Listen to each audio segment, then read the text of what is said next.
Desde já, a gente quer cumprimentar novamente a todos, agradecer a todos, principalmente esse espaço agora que a gente está abrindo, além dos gestores, mas também o convite para os técnicos foi justamente para que pudessem participar desse momento. E para isso, nós, da diretoria do COSEMS, dizer assim, juntamente com o presidente, nós estivemos na Assembleia do CONASEMS, em Belo Horizonte, onde que o Diogo Demarque Silva fez a apresentação lá, e a gente achou muito importante que a gente pudesse trazer a mesma fala para os gestores e também para alguns técnicos aqui em Santa Catarina. Então, de imediato, nós solicitamos a autorização juntamente ao Mauro Junqueira, né, que é o secretário executivo do CONASEMS, ao presidente Williams.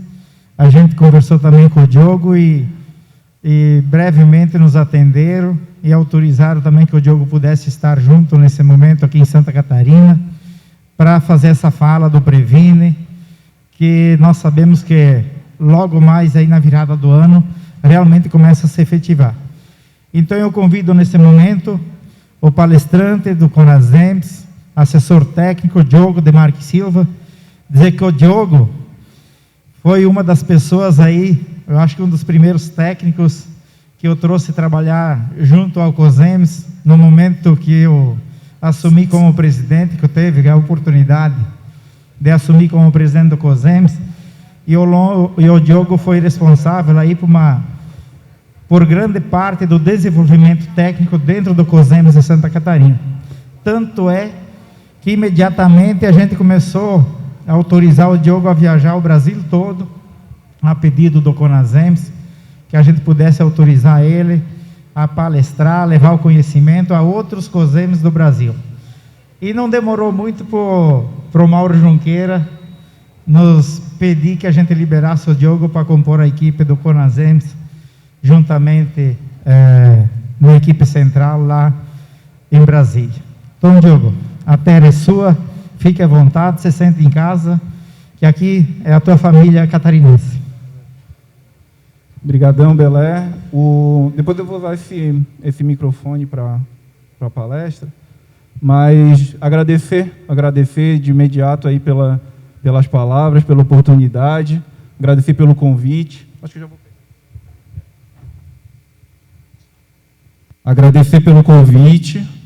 Meu nome é Diogo Demarque Silva, eu estou na assessoria técnica do CONASEMS, lá em Brasília, tentando ao máximo aí representar, junto com todos os dirigentes, nosso presidente Williams, toda a diretoria, Mauro na secretaria executiva, a gestão municipal, né? E quando a gente fala em gestão municipal é no sentido amplo da palavra, não só a gestão no sentido da secretária, do secretário municipal de saúde, mas também dos profissionais, dos coordenadores, todos que fazem o SUS no município.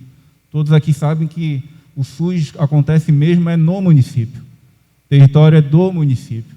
Então, a ideia de estar vindo hoje aqui conversar com vocês é a gente falar do mais valioso, da parte mais valiosa que nós temos no nosso Sistema Único de Saúde, que é a nossa atenção básica. Muito nós falamos de cirurgias, muito nós falamos de internação, mas quem deve capitanear todo esse sistema é a nossa atenção básica. Então, a atenção básica não é apenas um estágio para a pessoa acessar a média, a alta complexidade. Nós temos que ter o pertencimento da atenção básica. E, para isso, esses momentos são importantes. O Diogo não está aqui para ensinar, o Diogo está aqui numa troca de conhecimentos.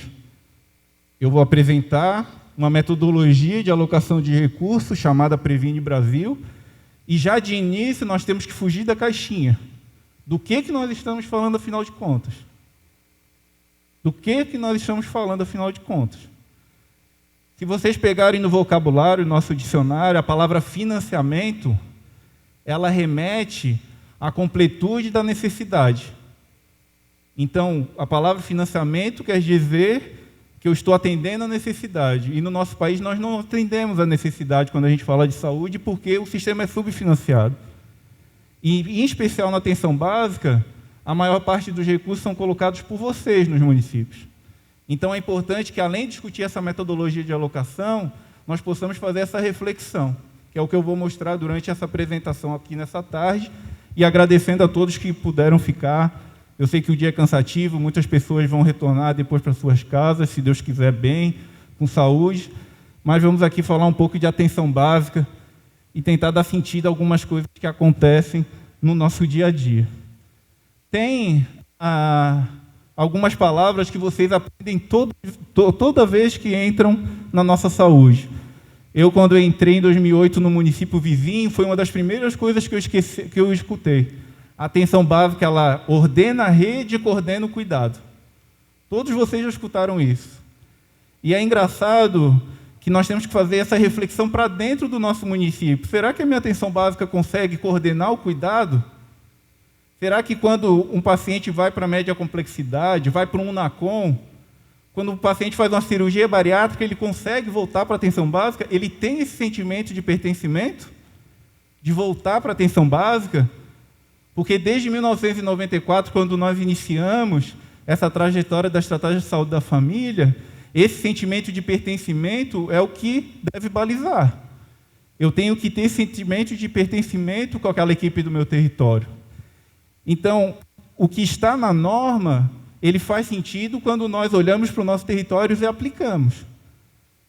Em 2011, quando foi publicada a PENAB, a Política Nacional de Atenção Básica, portaria 2488, eu cheguei para a coordenadora da atenção básica, todo empolgado, porque saiu no Diário Oficial, a PENAB. E ela me colocou, e agora eu não estou com tempo porque está tendo problema na UBS e tal. E essa é a realidade de vocês. Não é a norma que vai conseguir virar o mundo de cabeça para baixo e fazer com que tudo dê certo. Ela vai dar uma diretriz, mas essa diretriz vai fazer sentido quando nós aplicamos ela da maneira adequada, olhando para a singularidade do nosso município e do nosso território. Porque dentro de um território, você tem situações diferentes. Florianópolis tem situação diferente. Para eu chegar na UBS da Costa da Lagoa, eu tenho que atravessar de barco, dentro de Florianópolis. Então, todo esse cenário ele está dentro dessas diretrizes. Universalidade, equidade, integralidade, isso tudo está na PENAB, pactuado em 2017. E que vem ao longo dos tempos. Nós temos 3 PENABs, né? 2006, 2011 e 2017. E por que o foco na atenção básica? Não é o Diogo que está falando, não é o Mauro que pactou na CIT, que tirou da cabeça dele. Isso é consenso mundial. Vocês já pararam para pensar que nos últimos anos a saúde suplementar está focando também na atenção básica, atenção primária?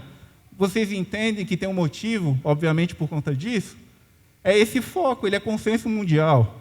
Então, nós temos que investir sim, porque é investindo na nossa atenção básica que nós vamos diminuir as internações por causas sensíveis. E não precisa o Ministério da Saúde criar um indicador para vocês monitorarem isso. Pode ter estratégias estaduais, municipais, afinal de contas, nós estamos falando do bem-estar da população. A Organização Mundial de Saúde definiu a palavra saúde como muito além da falta de doença. Lá em 1946, a gente está falando de bem-estar social. E a atenção básica tem total relação com esse cenário. E por que a estratégia de família? Se vocês pegarem a nossa Política Nacional de Atenção Básica, está lá no artigo 4º dela. A estratégia de saúde da família é o carro-chefe e é a prioridade para expansão. Vocês notaram que eu ainda não falei do Previne Brasil, né? Então, por que nós trazemos, quando nós traz essa reflexão inicial? Porque tem que fazer sentido para vocês. Por que nós apostamos e insistimos na estratégia de saúde da família? Porque desde 1994, quando veio o PACS, a ação dos agentes comunitários, em 98 começou as equipes, em 2006 a primeira PENAB, é uma trilha, um caminho que nós estamos percorrendo para que a estratégia de saúde da família ela ganhe cobertura, expansão, mas que nós possamos também dar um sentido e entregar mais saúde para a população. Quem aqui não escutou aquela máxima que a atenção básica tem que resolver 80% dos casos? E quem aqui não teve na sua rede um profissional de equipe, o profissional ao endocrinologista, ao cardiologista, ao ortopedista? Em muitos casos é a nossa realidade. É um problema, a culpa é do profissional? Eu entendo que não. Nós temos um problema que vem desde a formação.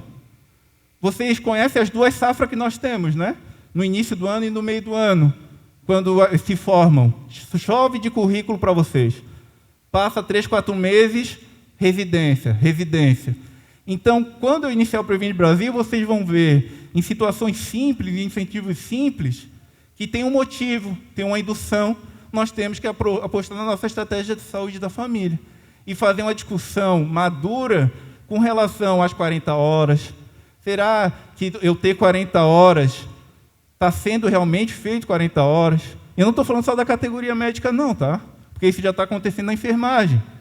Já tem locais, eu estive segunda-feira em Rondônia, já tem locais com dificuldade de prover enfermeiro 40 horas na estratégia de saúde da família. Nós temos que colocar essas dificuldades na mesa e poder avançar. É muito mais do que a metodologia que eu vou mostrar agora. Então, o primeiro recado que eu gostaria, por favor, e assim falando do fundo do coração, pedir para que vocês entendam a atenção básica e a nossa estratégia de saúde da família no sentido que ela se propõe desde sempre, para muito além do que a metodologia de alocação de recursos do Ministério que está nos induzindo a algo. O pensamento é muito mais amplo. Eu escutei as falas hoje de manhã, estou bem feliz que a nossa saúde está avançando, mas vamos provocar a atenção básica. Vamos falar de cofinanciamento estadual. E eu não estou falando só de valor do cofinanciamento, que nós esperamos que tenha aumento. Estou falando também do que ele se propõe. O que nós podemos induzir? Eu preciso seguir um indicador do Ministério da Saúde? Não. Por que Santa Catarina não pode ter indicador da rotina de Santa Catarina? Vou dar um caso clássico. Dermatologia, câncer de pele, o maior índice é Santa Catarina. Será que a atenção básica não pode ajudar com o indicador, com a indução nesse sentido? É esse o pedido que a gente faz quando a gente fala de atenção básica. Avançar para muito além do que a própria norma. E aí, quando nós vamos fazer uma discussão a nível federal e a nível de Brasil, nós temos um país gigante, gente. Eu estava no Acre no início do ano, o secretário de Marechal Tramaturgo deu 2 tapinhas nas costas e disse: Diogo, eu estou indo porque eu vou pegar o caminho para ir para casa. Dá 10 horas até o meu município. E eu pensando que era, rodovia. Mas não, aí quando ele saiu me explicaram, ele ia pegar uma lancha rápida e ia ficar 10 horas numa lancha para chegar no município dele. Então nós temos um país continental, com vicinais em rio amazônico para chegar no município. Nós temos metrópoles como São Paulo, nós temos condições ruins em UBS, nós temos condições boas, nós temos muitas conquistas, mas nós temos que ter esse entendimento do que nós temos e em que momento que nós estamos. E aí começa todo esse arcabouço de debate. É a integração com a assistência farmacêutica, é a integração com a vigilância. Quem aqui já não viu que a vigilância tem que estar integrada com a atenção básica? Onde que a gente vacina? 96% da imunização é aplicada aonde?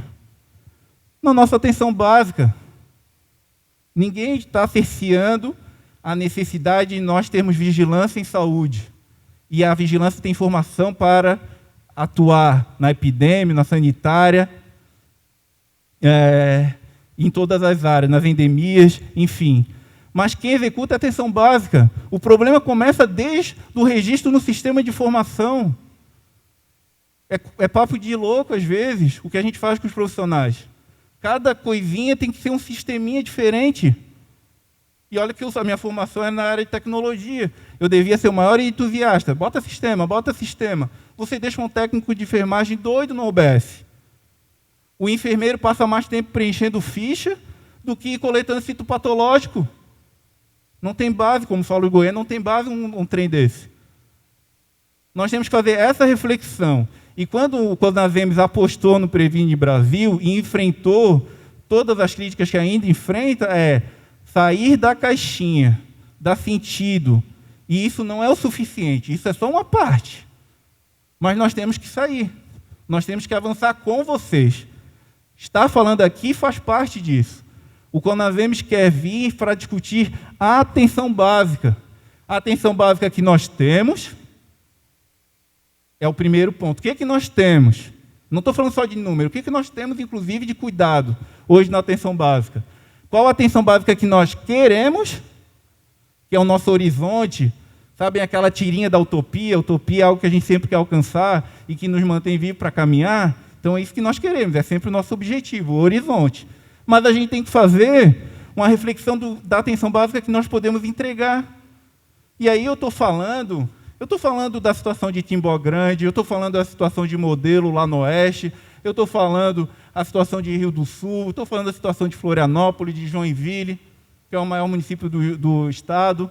Eu estou falando da Serra. Quem aqui não lembra da Serra, as ações que foram feitas da Rede Cegonha?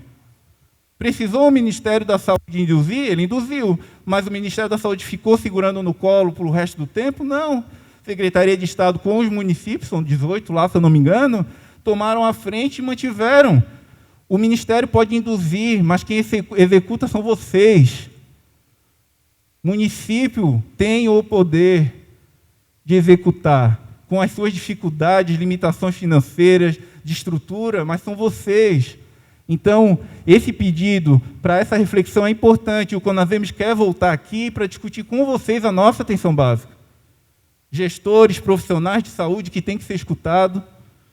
E assim, dessa maneira, a gente conseguir trazer uma proposta de maneira ascendente lá em Brasília.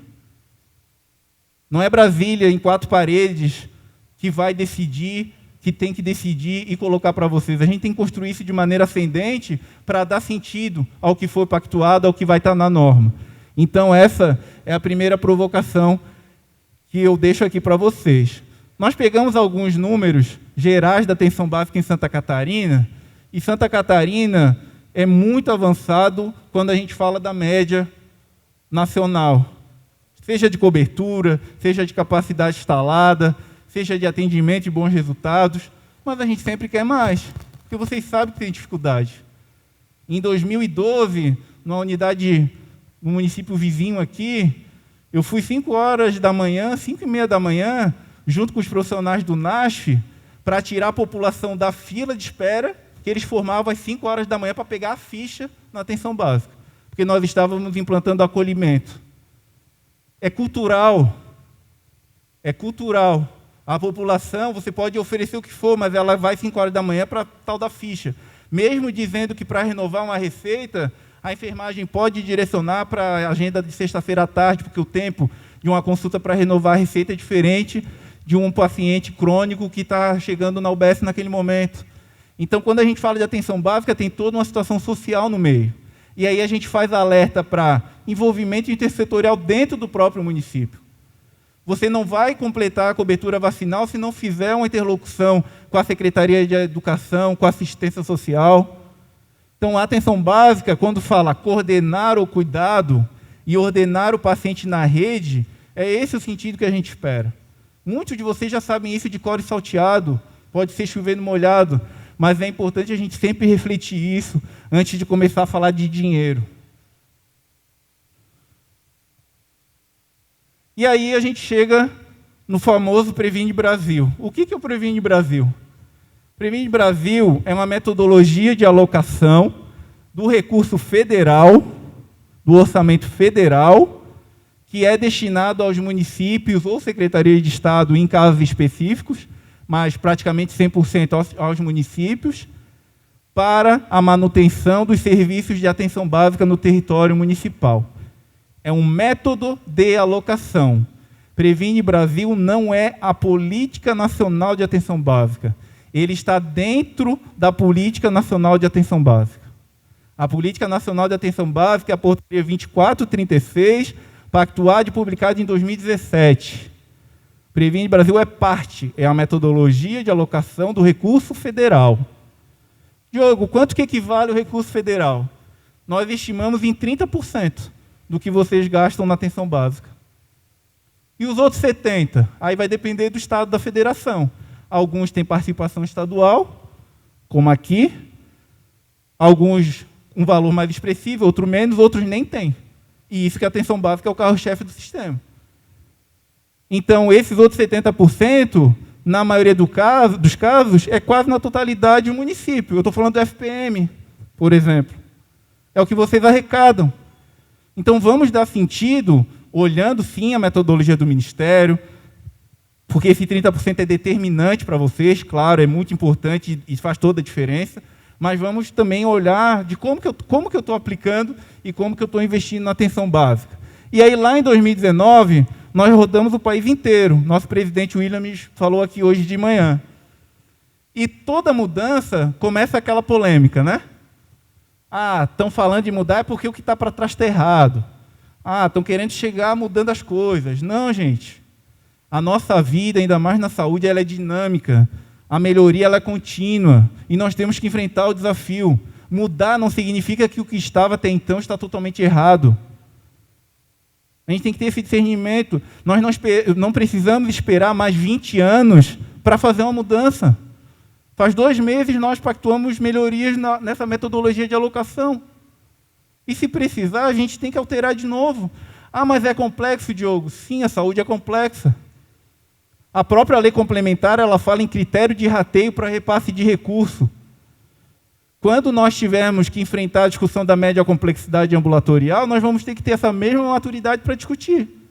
E aí eu não estou falando de 20 bilhões, que é o PAB, que está dentro do Previne Brasil. Eu estou falando de 55 bilhões, que é a famosa PPI, que é o famoso incentivo. Mais cedo ou mais tarde vai acontecer. Então, por mais complexo e desafiador que seja, nós temos que enfrentar. E o CONASEMES enfrentou. Quando nós falamos que o valor para custear o NASF estaria dentro do PAB, mantendo o NASF, que é uma lenda urbana que NASF acabou, NASF continua, está na política e não sai, mas dentro da memória de cálculo, que não teria uma memória de cálculo diretamente atrelada, foi porque nós apostamos em vocês. Nós apostamos na responsabilidade e no entendimento de vocês que aquele profissional e ação multiprofissional no território é importante. E os números que estão postos hoje, ele nos mostra que nós acertamos. Nós temos 5.400 NASFs cadastrados como NASF no país, e algumas categorias, a carga horária alocada dentro da atenção básica está maior do que em 2019. E o valor está garantido dentro do PAB, como a gente prometeu. Então, é ter essa maturidade. Vocês já viram aquela coisa de o cachorro ataca a gente, e quando a gente vai para cima do cachorro, o cachorro foge? A gente sempre pede liberdade na execução dos recursos, correto? Então, vamos aproveitar essa liberdade com responsabilidade. É disso que essa metodologia fala também. Por que nós discutimos em 2019? É mundial, os países da OCDE utilizam modelos mistos. A captação, que a gente chama aqui de captação ponderada, esse método de alocação de recurso, ele já vem há muitos anos na Espanha, na Inglaterra. Ah, Diogo, mas aqui é Brasil, aqui na Inglaterra. Meu Deus, gente, complexo de cachorro? Nós podemos sim, tem desafio, mas nós podemos. Eu posso dizer que eu atendo 215 milhões de pessoas no país, e eu posso dizer que eu atendo 215 milhões de pessoas, sabendo quem são essas 215 milhões de pessoas e onde que ela está, e onde que ela procurou serviço. Então, quando a gente fala de modelo misto, com captação, desempenho e incentivo estratégico no sentido de indução, é isso que se propõe essa metodologia. E aí veio lá em novembro de 2019, Mauro recorda bem, toda aquela loucura, e foi publicada a portaria 2979. Não existia ainda a pandemia, nós enfrentamos, tinha um planejamento todo especial em 2020, porque nós iríamos fazer, inclusive, oficinas com o próprio IBGE, por conta da tipologia dos municípios, tinha todo um planejamento, foi pactuado o modelo inicialmente com o valor de captação, desempenho e incentivos. Foi lançado, etc., etc., e qual que é o principal objetivo? Aumentar o acesso da população, estabelecer vínculo do usuário com os serviços e responsabilizar.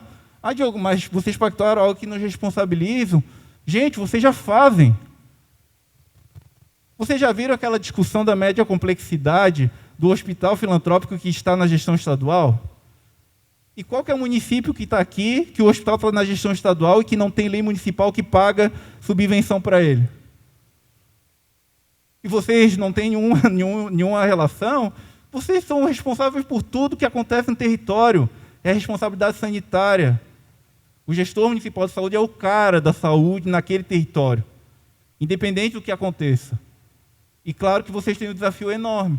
Então, quando falo de responsabilidade, é dar sentido ao que vocês já fazem e enfrentar junto esse desafio. E aí, nós chegamos no Previne Brasil com o que hoje nós temos chamados dos 4 eixos. Por que passou de 3 para 4?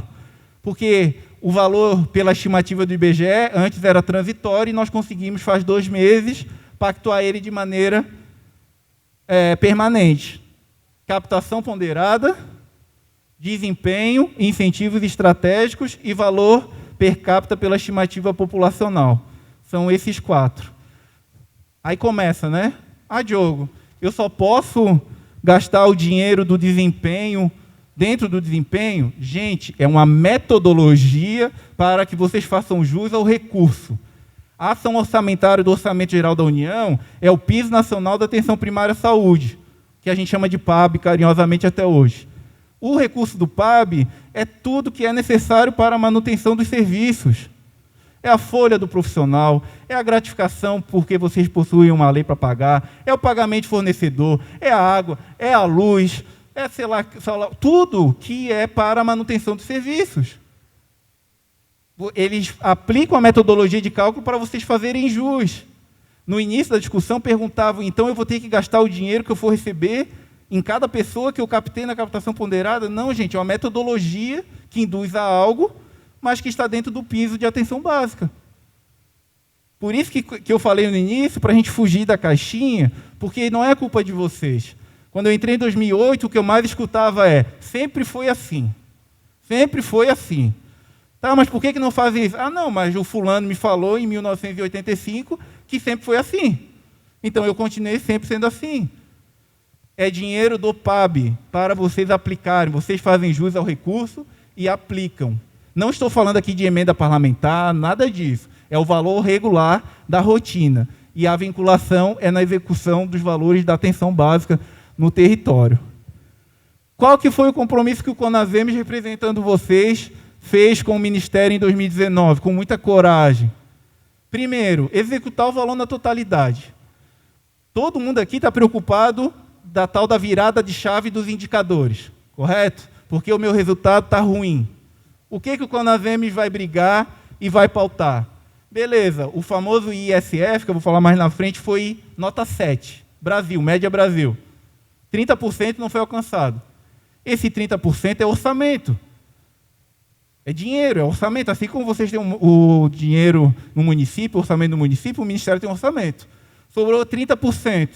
Nós vamos batalhar ou para ter mais indicador, ou para aumentar o valor por equipe, para o dinheiro e para o município também. Porque nós não aceitamos que o dinheiro vá para a média complexidade. O dinheiro tem que ser executado na atenção básica, dentro da lógica de desempenho. Então, é claro que todo mundo tem que se preocupar. Agora, a nível de orçamento, o compromisso é esse, executar a totalidade do orçamento. E foi isso que nós fizemos ano passado. Podem criticar ou não, e é bom a crítica, é bom o debate. Não tem defesa cega de nada, a gente tem que sempre debater e ver o erro e melhorar. Mas esses contrafatos não há argumento. Ano passado foram 3 bilhões a mais, porque nós apostamos. Esse ano nós chegamos, já falamos desde o início, não tem aumento, não teve aumento. Nós estamos batalhando agora pelo aumento de 2022. Tudo dentro dessa memória de cálculo e dentro desse compromisso. O outro compromisso, ter o valor de 2019 como referência. Então, alguns municípios de Santa Catarina recebem o que se chama de fator de correção. Fator de correção o que é? Eu olho o valor de 2019, tem uma metodologia de cálculo, se tiver diferença para baixo, eu corrijo. Então, minimamente, você vai receber aquele valor que existia no momento que foi pactuado isso.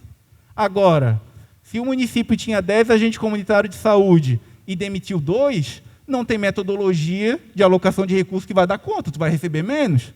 Seja Previne Brasil, seja PAB variável, seja lá o que for. Então, é importante fazer essa análise, sempre, tá bom? E aí, dentro desse compromisso, também aumentar o valor e, ao mesmo tempo, dar flexibilidade com responsabilidade a vocês. Isso a gente espera que vá acontecer ano que vem, tem uma discussão de orçamento, tem o pós-Covid, sintomas prolongados da Covid, que é na atenção básica, sim. Ah, mas o centro de reabilitação, gente, às vezes vocês têm dificuldade para fazer um hemograma. Quanto mais acesso num centro de reabilitação, que tem 3 no estado. Essa demanda vai para a atenção básica. E é na atenção básica mesmo. Porque as condições do pós-Covid e do Covid, na maioria dos casos, é a atenção básica. Então, isso também tem que ficar claro e refletir no orçamento federal também. Porque vocês precisam para entregar saúde para a população. E aí, nesse modelo misto, o primeiro item é a captação ponderada. Eu tenho a captação. Quando a gente fala cadastro, é captar o Diogo e vinculá-lo àquele serviço, àquela equipe. E eu pondero esse cadastro, essa captação, a depender da condição do meu município e daquela pessoa. Então, captação ponderada. Eu capto a pessoa e pondero valores. Esse é o eixo da alocação de recurso mais complexo de entendimento, diferente dos outros 3. Mas é muito importante, porque esse sentimento de pertencimento, ele envolve também essa identificação da pessoa. Nós individualizamos o registro em 2013, no ESUS-AB. Lançamos o ESUS-AB em 2013. Não é algo de agora, não foi o Previne Brasil que inventou. Mas nós tínhamos 80 milhões de pessoas identificadas. Nós planejamos, vocês como gestores devem ser cobrados de um planejamento e de uma execução baseada em informação, e vocês não possuem informação para planejar. E são cobrados de uma gestão eficiente.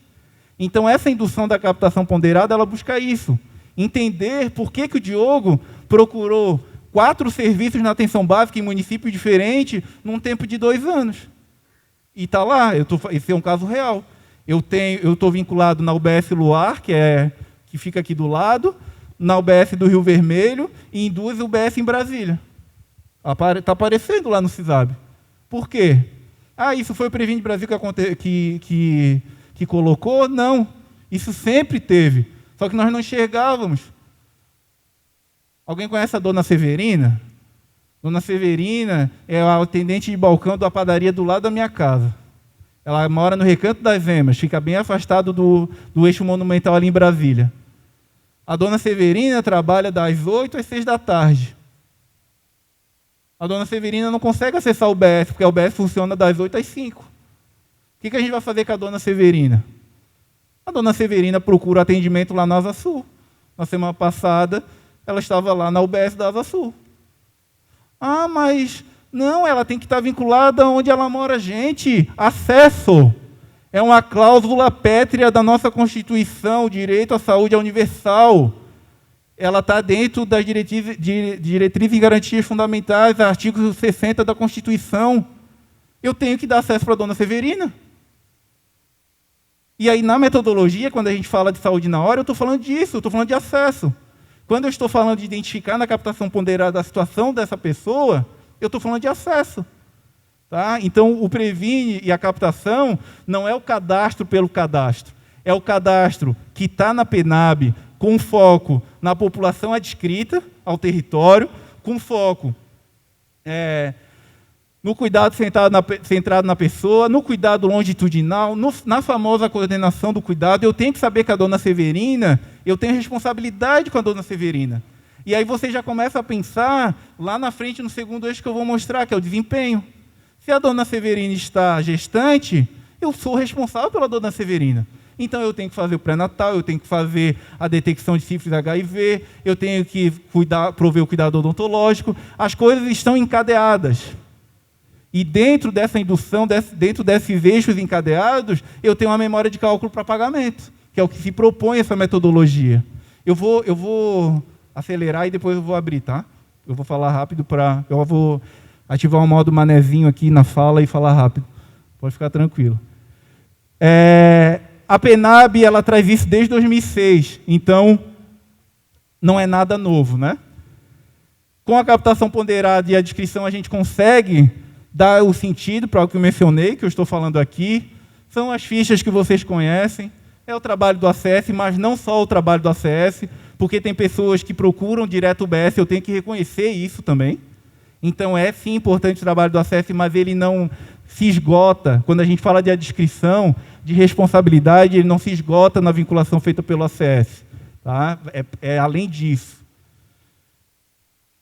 E aí, para chegar na captação e ponderar, eu tenho que ter o cadastro.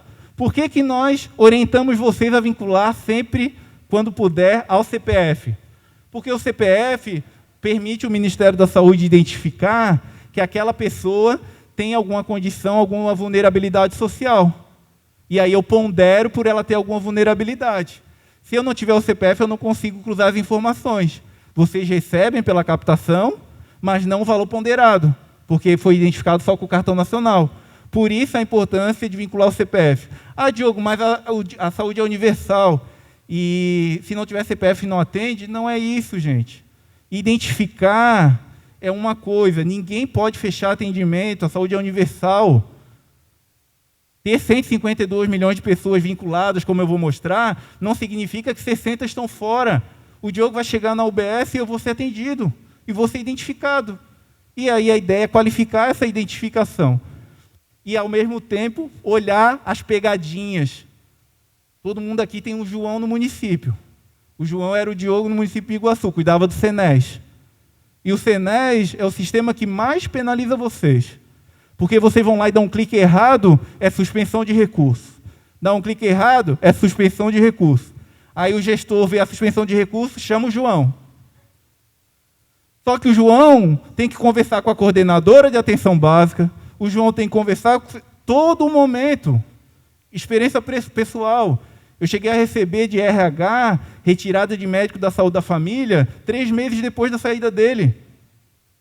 Nesse meio tempo, já teve suspensão de recurso porque ele entrou em outra equipe em outro município. Gente, vamos falar com o João toda hora. João, conhece essa portaria aqui? Leia, meu filho. Porque daqui é a tua cabeceira da cama aqui, as regras de cadastrar as equipes de atenção básica. E isso vai afetar, inclusive, no cadastro. Então, o menino do sistema, vão dar atenção para o menino do sistema, para o João, para a Maria, para o Diogo, seja quem for.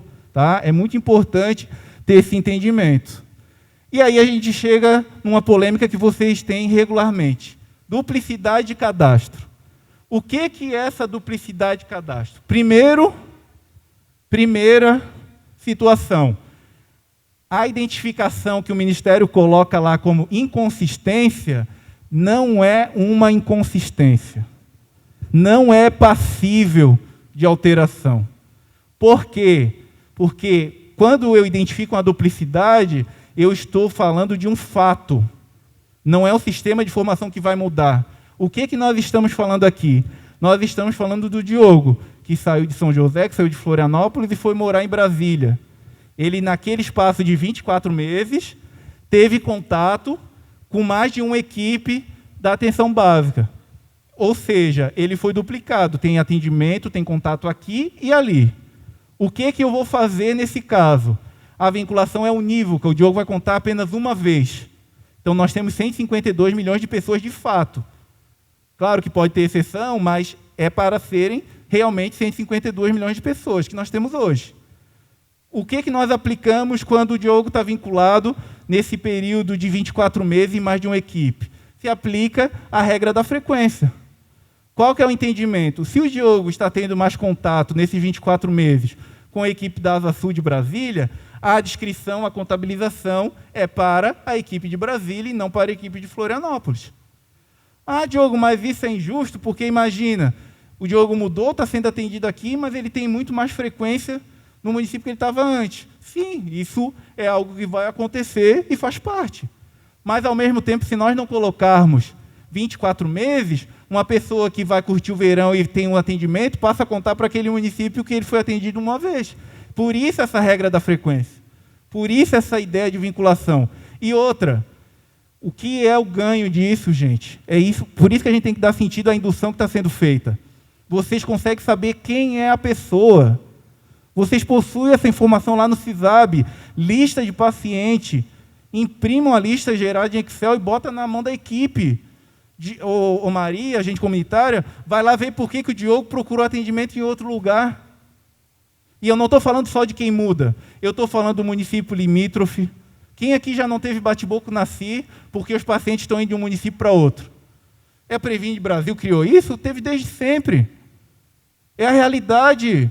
A população pega o talão de água, de luz do primo para procurar naquela UBS, porque lá tem um serviço melhor. Ah, Diogo, mas isso daí eu não concordo com tal coisa, com tal coisa. Beleza, vamos discutir, mas hoje a gente tem informação para pautar. Antes nós não tínhamos. Era pauzinho. Quem não lembra da ficha A, ficha D, ficha SSA2, do CIAB?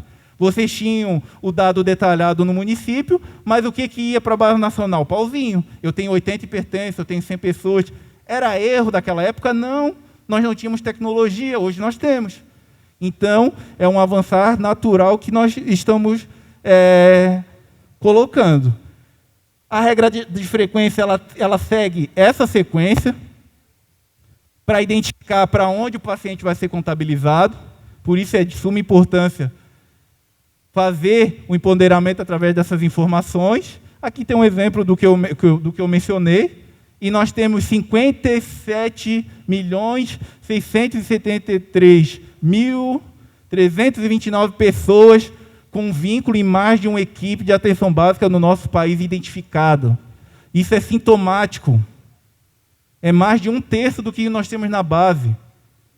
O que está acontecendo?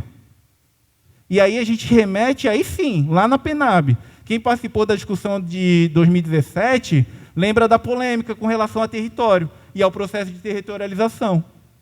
E é disso que a gente está falando. Vamos botar isso na roda porque a população está procurando serviço em mais de um local. O que é? É acesso? É a população economicamente ativa? É falha na rede? Isso teve desde sempre, gente. Antes de entrar na saúde, se me colocassem uma UPA e uma UBS na frente, com certeza eu ia na UPA porque lá ia ser mais rápido.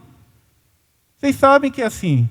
Então, essa metodologia de alocação, ela é além do dinheiro, tá? E aí, lembrando, nós já pedimos ao Ministério para trocar o nome, não chamar de consistência, apesar desse texto ser o da nota técnica, deixar claro que é uma identificação para que a equipe faça o seu processo de trabalho local. Essa que é a ideia e por isso que a informação é detalhada para vocês. E aí a ponderação. A ponderação...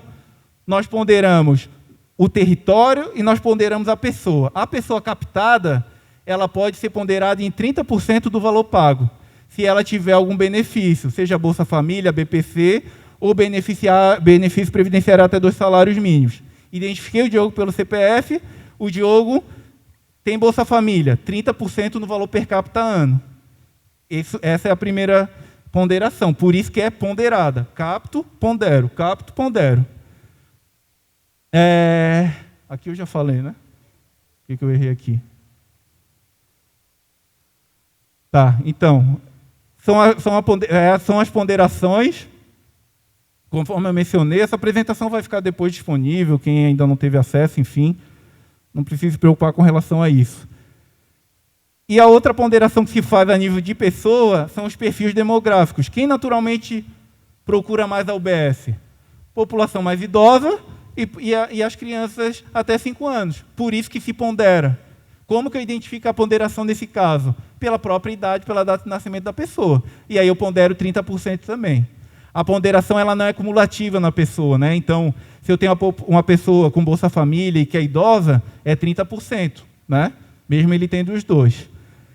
É importante isso também para o direcionamento que está se dando. Não é excluir a população de meia idade, né? Mas é dar sentido e focar também nessa população que naturalmente procura mais os serviços.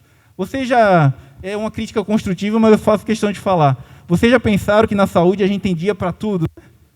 Dia disso, dia daquilo, dia tabagismo, etc, etc. E se o Diogo não tiver em nada? Se eu não for hipertenso, se eu não for diabético, eu vou me sentir parte daquela rotina da UBS?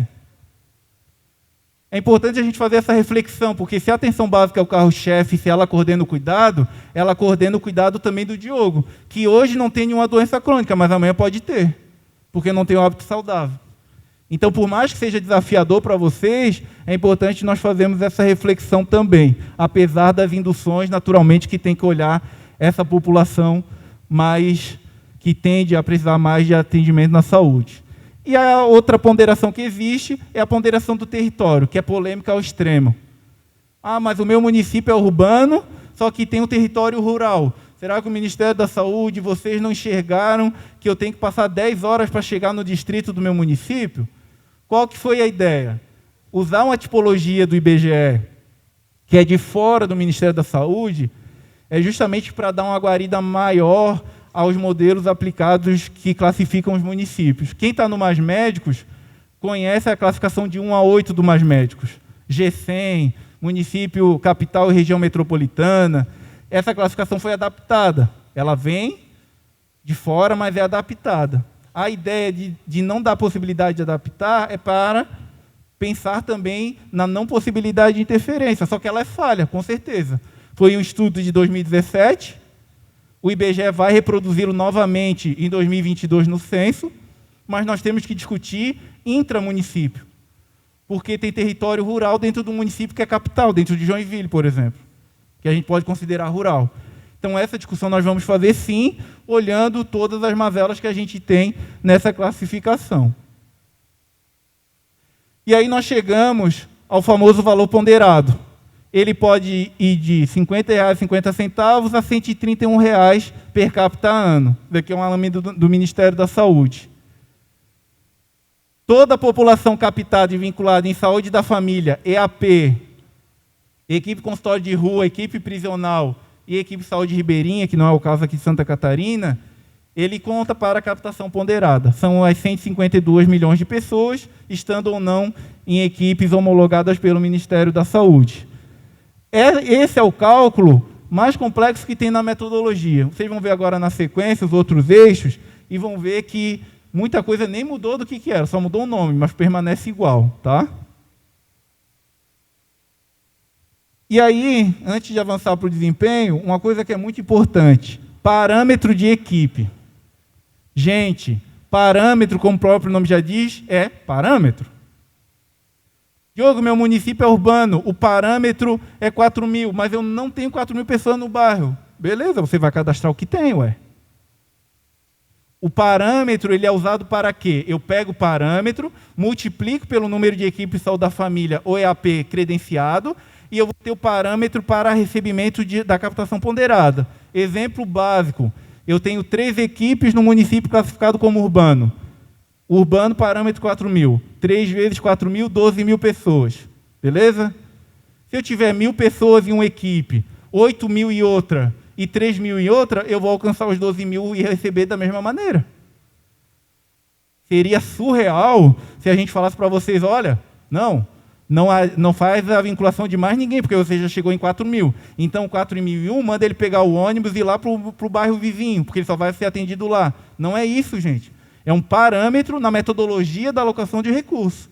Pego o número de equipes, multiplico pelo parâmetro, eu tenho o parâmetro para recebimento. Claro, isso é baseado na minha cobertura. Quanto mais equipe eu tiver, mais parâmetros eu vou ter para receber.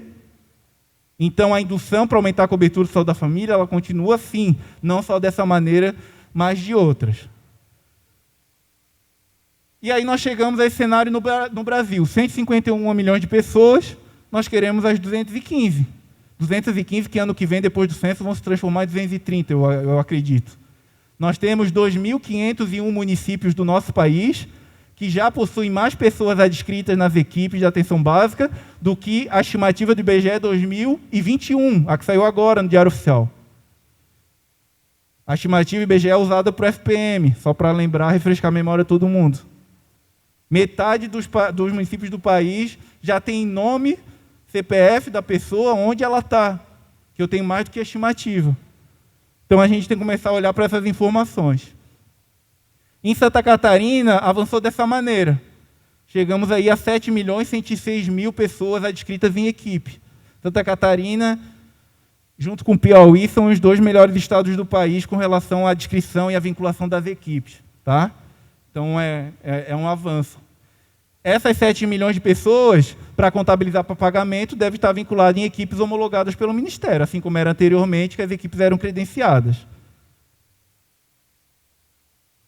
E aí, dentro dessas 152 milhões de pessoas, nós temos 58 milhões delas que têm ponderação, que são justamente aquelas que a gente não é dar mais atenção, mas é ter atenção sempre, porque elas naturalmente são as mais vulneráveis, sem excluir, obviamente, o resto da população e toda a população que é atendida. Passei demais aqui. Esse é o cenário Brasil. 60% dos municípios já extrapolaram 100% do parâmetro aguardado. 20% já estão de 90% a 100%. Tem município com 99,99%. Então, a gente está muito avançado. Claro que nós temos desafio, principalmente nos municípios maiores, mas o avanço foi muito grande a nível Brasil e a nível Estado também. 215 municípios já atingiram o parâmetro de recebimento. A captação ponderada virou esse mês, para cobrar de fato o que está sendo cadastrado, depois dos ajustes que a gente fez na pactuação.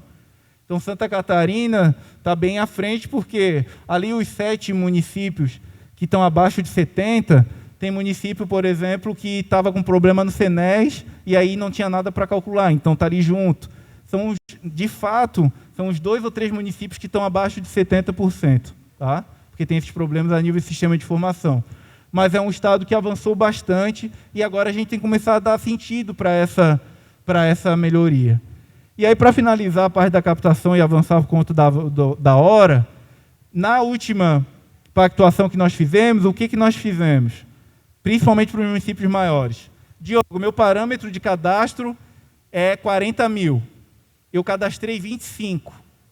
Mesmo você não tendo adscrito à população os outros 15 mil que se esperava, o Ministério da Saúde aceitou nosso pedido e complementou o valor em até 50%. Então, mesmo o município que não vinculou essas 15 mil pessoas, vai receber 50% dos 15 mil, que é 7.500 pessoas. Então, é mais um ajuste para evitar problemas de ordem financeira para os municípios. E outra, aqueles que cadastram acima do parâmetro e que têm desempenho acima de 7, vão receber mesmo sem ter equipe. Ah, Diogo, mas aí vocês não estão incentivando a não criar novas equipes? Gente, se o município tem indicadores acima de nota 7, ele está entregando saúde para a população. Ele vai avaliar se é necessário ou não colocar equipe. Mas ele está entregando. Nós temos quantidade e qualidade. Ele tem qualidade. Se ele quiser botar mais quantidade, ele vai colocar sim. Mas a gente também tem que reconhecer. Então, esse nicho pega 700 municípios do país. E aqui, em Santa Catarina, existe também. Foi mais uma maneira de reconhecer.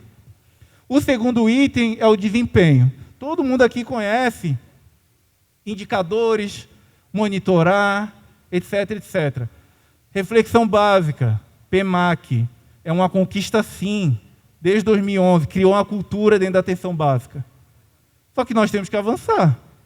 Muitas pessoas não lembram que o PEMAC tinha 33 indicadores dentro do PEMAC. Era a visita externa, autoavaliação. Visita externa era 60% da nota, autoavaliação 10%, e 30% da nota eram indicadores sim, 33, que foram avaliados num trimestre. E não de maneira regular. Está errado? Não, era aquilo que cabia naquele momento, gente. Só que agora nós queremos continuar induzindo, com a lógica, assim, de desempenho que o PEMAC criou, e nós vamos ter que avançar na melhoria. Por que eu não posso ter um incentivo que coloque, por exemplo, mais um enfermeiro dentro da equipe Saúde da Família e que condicione um processo de autoavaliação contínuo daquela equipe? É indução. Tudo que nós estamos falando aqui é indução. Essa lógica está mantida, assim, dentro do Previne, com todos esses eixos que vocês conhecem, financeiro, planejamento, reconhecer esforço, etc, etc. E aí o que nós esperamos, né? O pagamento baseado em resultados, conhecendo as fragilidades. Pergunta básica, no primeiro indicador do pré-natal. Diogo, a literatura que eu aprendi na faculdade coloca que a primeira consulta tem que ser até a 12ª semana e não na 20ª, como está no indicador. Sim, nós sabemos, mas é um caminho, é uma trilha. Dentro do indicador, eu vou subindo sarrafo para melhorar ele, a partir do momento que vocês tenham entendimento do que ele está propondo. Nós estamos no nível, gente, de vocês saberem como alimentar o sistema para o que vocês estão fazendo, sim, que a gente sabe que vocês fazem, refletir na nota. Então, não achem que isso não está claro, está muito claro. Só que nós fazemos a defesa no sentido de avançar sim, com qualidade sim, mas reconhecendo as fragilidades. Por isso que os 7 indicadores são todos de processo. Eles não medem necessariamente o resultado. Porque eu pedir uma hemoglobina glicada significa o quê? É importante, eu estou identificando o diabético. Mas e aí? Ele fez o exame? Ele voltou? Ele está descompensado? Então, dentro do indicador, a gente vai trabalhar para avançar. O monitoramento é quadrimestral. Eu calculo por equipe, sim, mas o resultado é municipal. Vocês visualizam o resultado por equipe, mas o resultado final para efeitos de pagamento é município. E é um exemplo simples para vocês entenderem. Eu tenho uma unidade sanitária e tenho 2 outras unidades que têm 3 equipes somando as 3 UBSs. Só que eu concentro meu pré-natal na unidade sanitária. Por N motivos, tá? Concordando ou não concordando, enfim. Mas eu concentro o pré-natal naquela unidade. Só que a Maria está vinculada naquela unidade do interior. O indicador daquela unidade, quando eu for ver o indicador a nível de equipe, aquela unidade sanitária vai estar mais de 100%. E as outras vão estar zeradas. Mas o que eu vou contabilizar para pagamento é o 100% do município, que foi alcançado. Quando eu tenho isso de maneira linear, esse resultado por equipe vai servir para quê? Para que eu identifique fragilidade. E aí a gente volta lá na descrição, lembram? Que eu falo do vínculo e por que o paciente procura um BS que não está no território dele? Então as coisas estão encadeadas e por isso que é importante ter esse discernimento. E aí nós temos os 7 indicadores. Está avançada a hora, né? Pré-natal, saúde da mulher, saúde da criança e doenças crônicas. Eu vou avançar aqui porque eu consigo mostrar com mais calma. Os 7 indicadores têm o seguinte: parâmetro, meta e peso.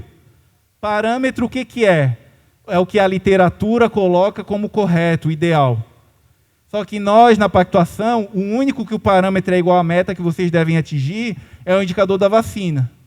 Os outros 6, a meta, como vocês podem ver, é menor do que o parâmetro que a literatura coloca, justamente porque a gente está nessa caminhada de evolução.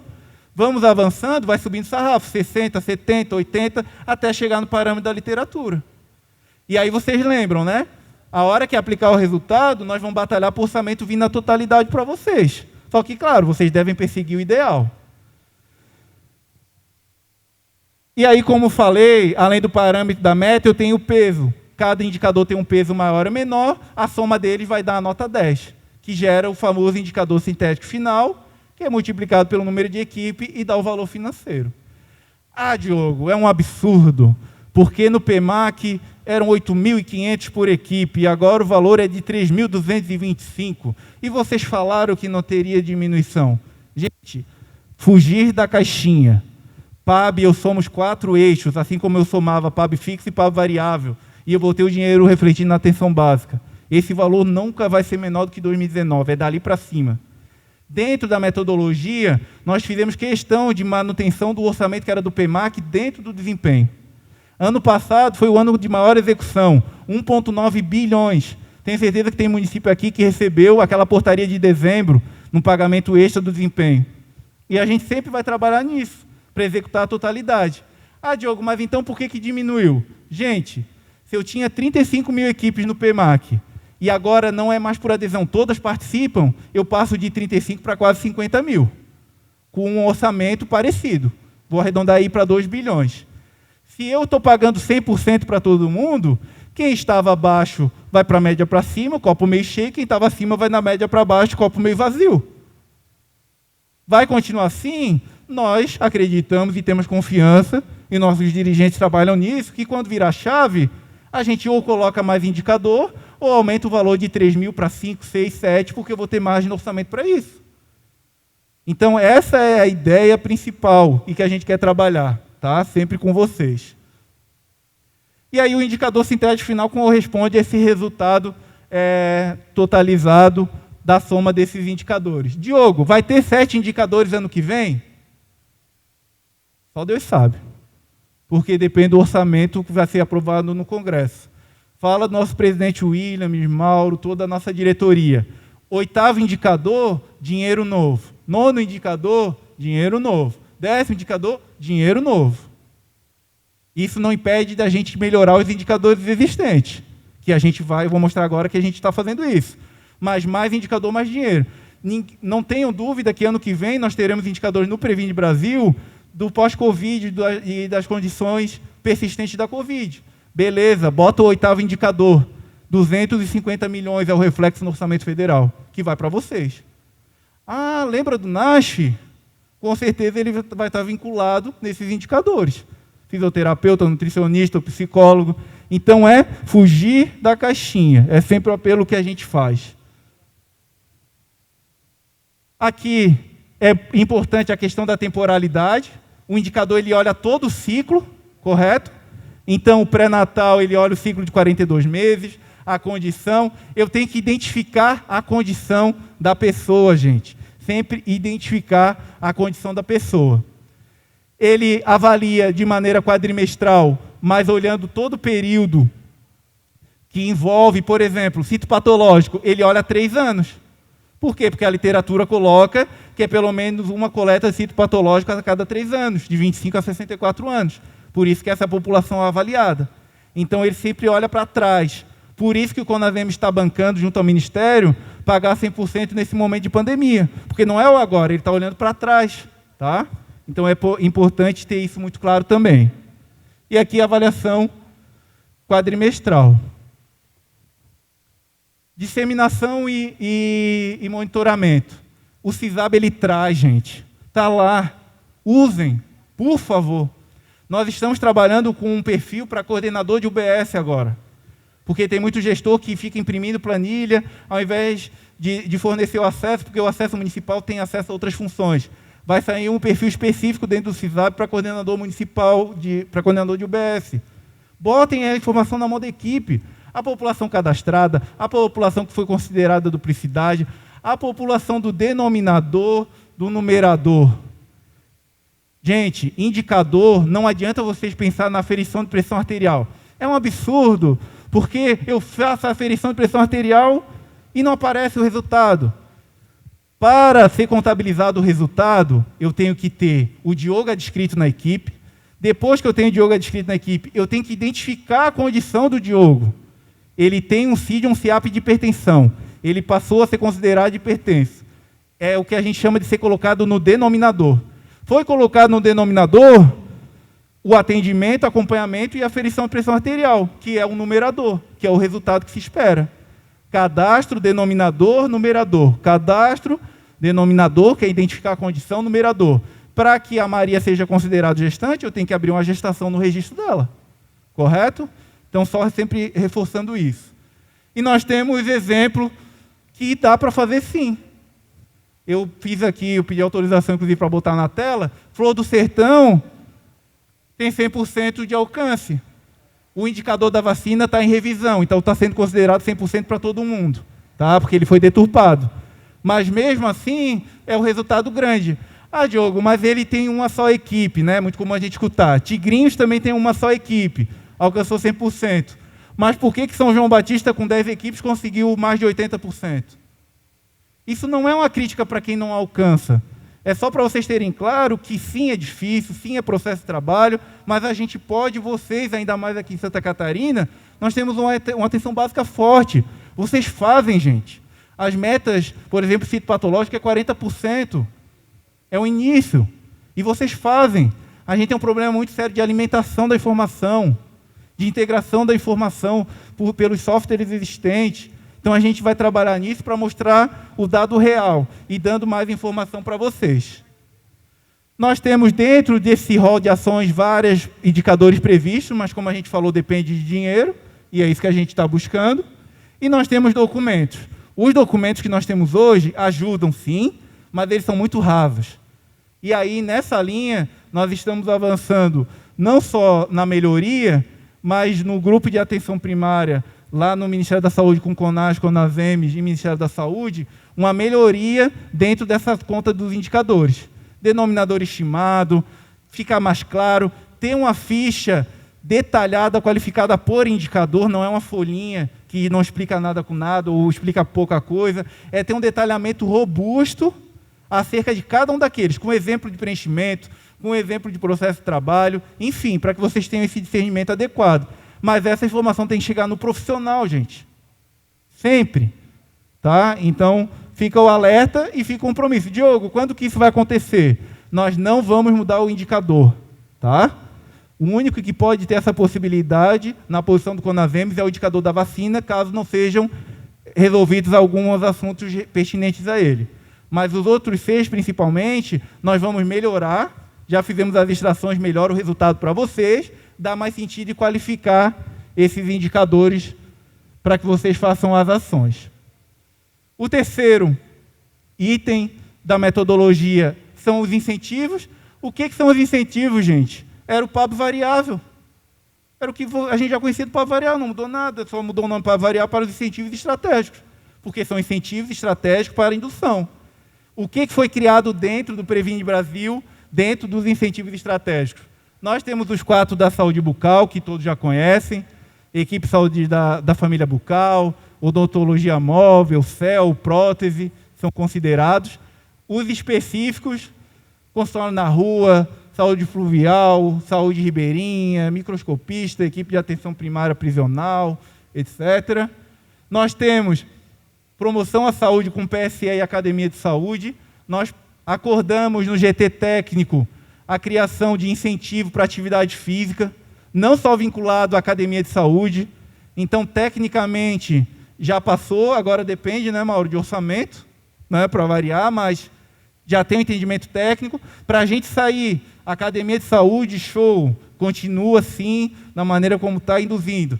Mas aquele profissional de educação física, o profissional educador físico, vai abrir o leque dele, inclusive para dentro da UBS, para dentro da comunidade, além da academia, envolvendo outras classes, como fisioterapia, etc, etc.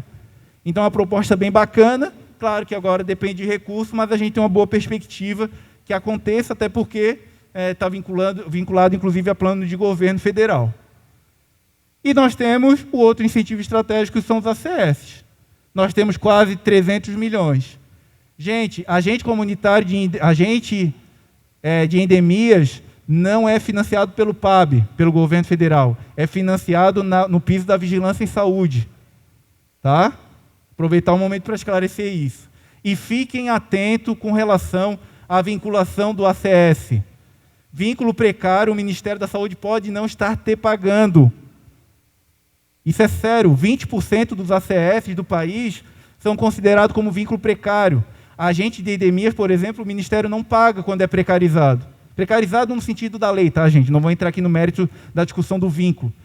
Olhem o e-gestor da atenção básica, detalhe o financiamento, falem com o João do Senes, lembra do João? Falem com o João do Senes para ver como que ele está vinculando o vínculo empregatício dessa pessoa no Senes, porque pode estar afetando o teu financiamento. E aí, os últimos 3 incentivos criados no âmbito do Previne Brasil. Saúde na hora, extensão de horário da UBS. Para quê? Acesso, gente. Lembram do gerente de atenção primária? Eu escutei esses dias, li. O Previne acabou com o gerente. Gente, as 2.000 unidades de saúde na hora, as 2.000 tem que ter gerente, quando não é simplificado. Então, nós trouxemos dentro de uma estratégia a figura do gerente que nós batalhamos em 2017 para que existisse. Antes do Previne, era um orçamento de R$500 mil para o país inteiro. R$500 mil. Não é defesa cega, gente, mas é uma questão racional, é uma questão lógica. Eu induzo com qualidade. Por isso que a estratégia foi essa, aumentando o horário de atendimento. Informatiza PS. Atenção, até o Rosinei de Palhoça deve ter saído. Palhoça, São João Batista, nós temos alguns municípios que estão aptos a receber dinheiro do Informatiza PS e não pedem lá no e-gestor o incentivo. Olhem, porque se você utiliza prontuário eletrônico, você se torna elegível e pode pedir um custeio de R$ 1.700 a R$ 2.300 por equipe. Tá? Então, olhem. E o outro incentivo criado, que é a residência e especialização em saúde da família. Por quê? Lembram do médico, do enfermeiro que só passa pela atenção básica e sai? A gente tem que começar aos poucos, sim, mas beneficiando o município que tem residência multiprofissional, medicina, enfermagem e odontologia no âmbito da estratégia de saúde da família. Nós precisamos formar pessoas na estratégia de saúde da família nesse país. É disso que nós estamos falando e por isso que é feita a indução. E aí, o último item, que é o cálculo baseado na estimativa populacional do IBGE. Esse é o que nós já conhecemos desde sempre. População estimada IBGE, que é parecido com o que era o PAB fixo anteriormente, multiplica pelo valor de 5,95, vai ser definido ano a ano, eu tenho o valor ano para avançar. Encaminhando aqui para o final, no mês de agosto nós pactuamos algumas alterações. Foi para a portaria o compromisso de 2019 que o CONASEMS fez com o Ministério da Saúde de não ter decréscimo com relação a 2019. Então, é uma questão de matemática mesmo, de somar os componentes e comparar. O Ministério da Saúde prometeu a transparência total até início do mês que vem no portal do e-gestor, então vocês vão conseguir enxergar esses valores. Apesar de a gente ter a confiança, vocês têm que ter sim essa informação, até para a gente fazer uma discussão lúcida, sim, criticando, avançando, debatendo, mas deixando para lá um pouco de lado, né, o que não vai levar a nada, e a gente tem que fazer essa discussão de maneira racional. Outras situações, como a incorporação, a extensão do desempenho até dezembro. Ah, Diogo, então vai virar em janeiro? Não sei, gente. É negociação. Vai depender do orçamento. Pode ser que aconteça o seguinte, entram dois indicadores novos, e eles virem a chave de 2, por exemplo. E os outros mantêm por mais um quadrimestre, depois vira a chave de mais 2. Pode ser que vire tudo, entre novos, e aí aumente o valor por equipe. É negociação. O que a gente tem que focar é o processo de trabalho, discernimento das equipes, porque aí, por consequência, a gente melhora o resultado e consegue pleitear mais recursos. Porque a gente precisa de mais recursos na atenção básica. 20 bilhões do orçamento federal é pouco para o que a gente precisa. É pouco. A gente merece mais, os municípios merecem mais. Os avanços, eu mencionei alguns aqui. É engraçado porque às vezes a gente tem memória curta ou seletiva, né?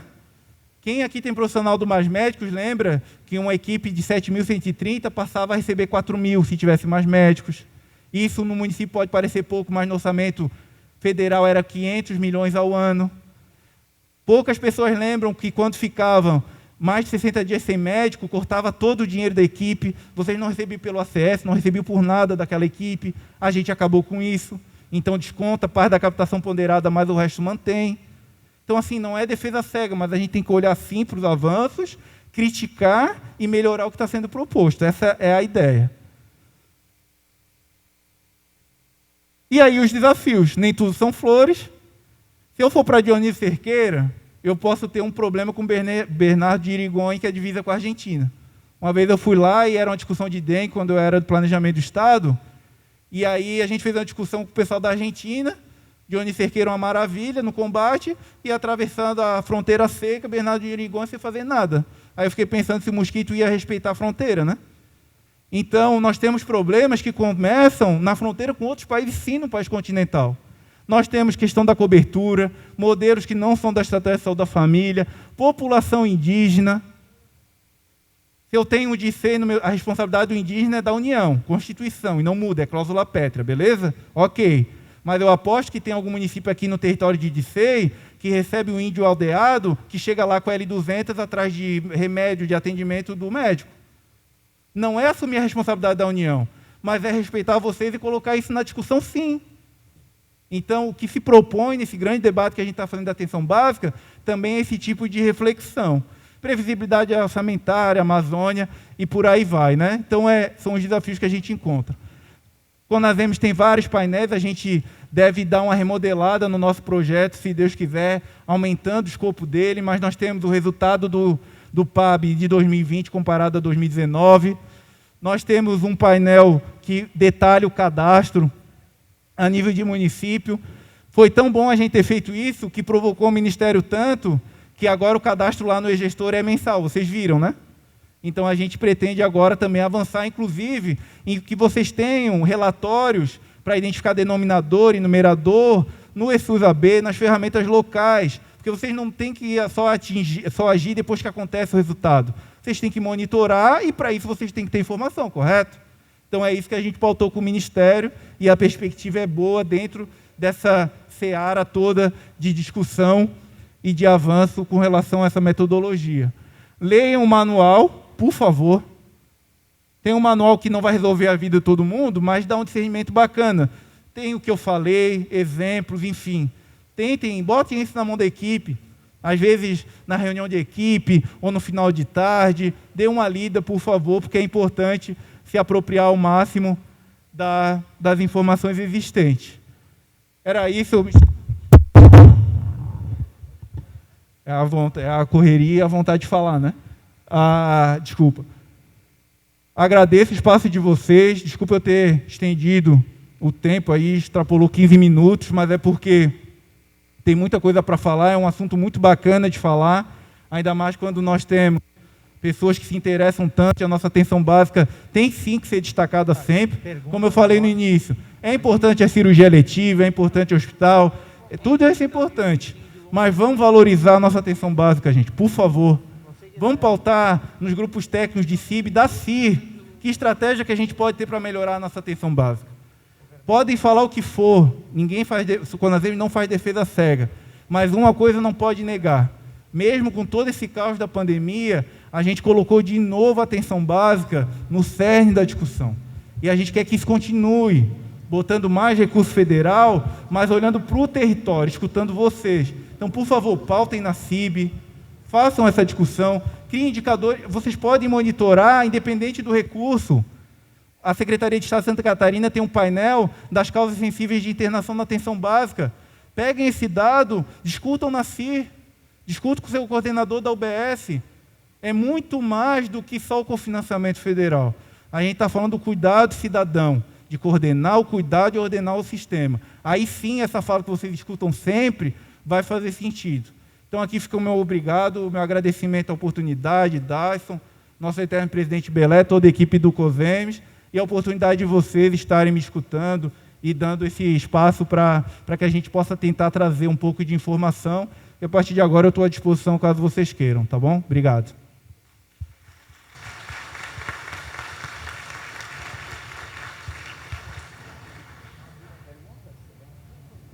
Tem tempo para perguntas se quiser. Se a gente não souber responder, a gente vai atrás depois.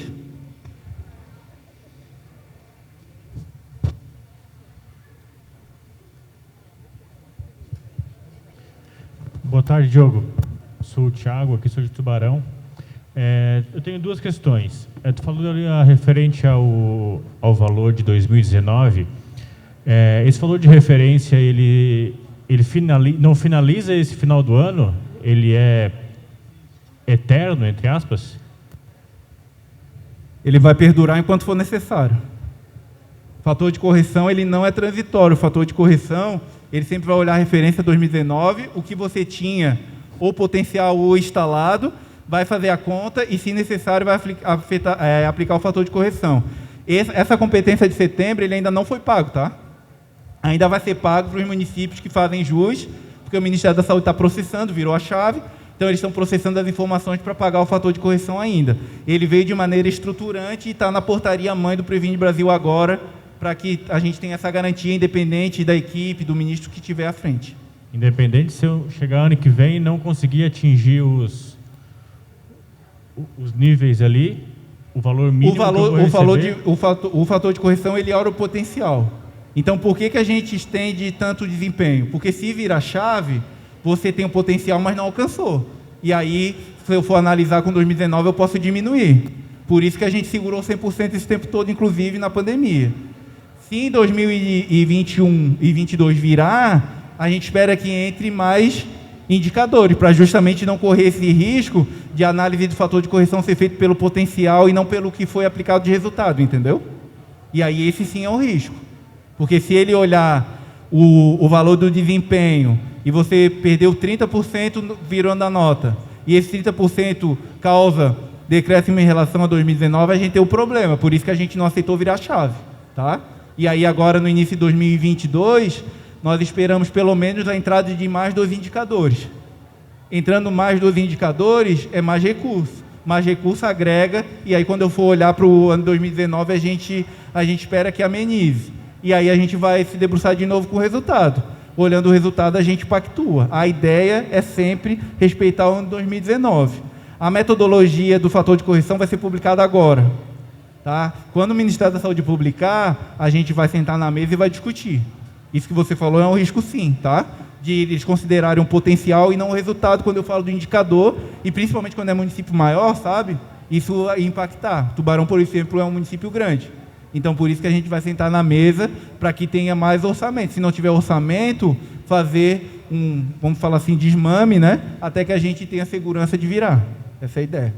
Entendi. E eu tenho uma gestante, ela fez 5 consultas numa unidade e ela fez a 6ª consulta em outra unidade. Essas 6 consultas vão valer ou não necessariamente? Dentro do município ou em município diferente? Dentro do município, a princípio.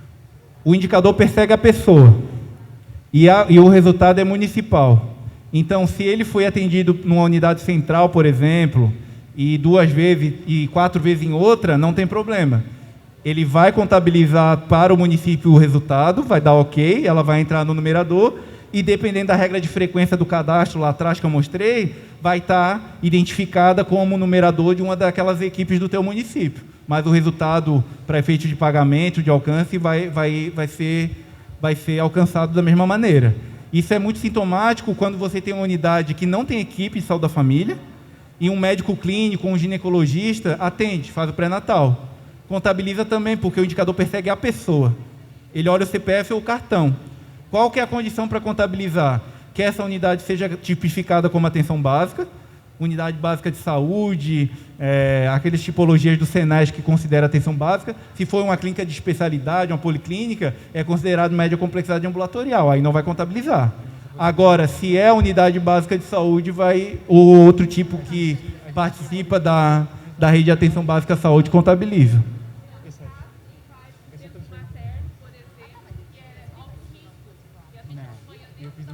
Sim.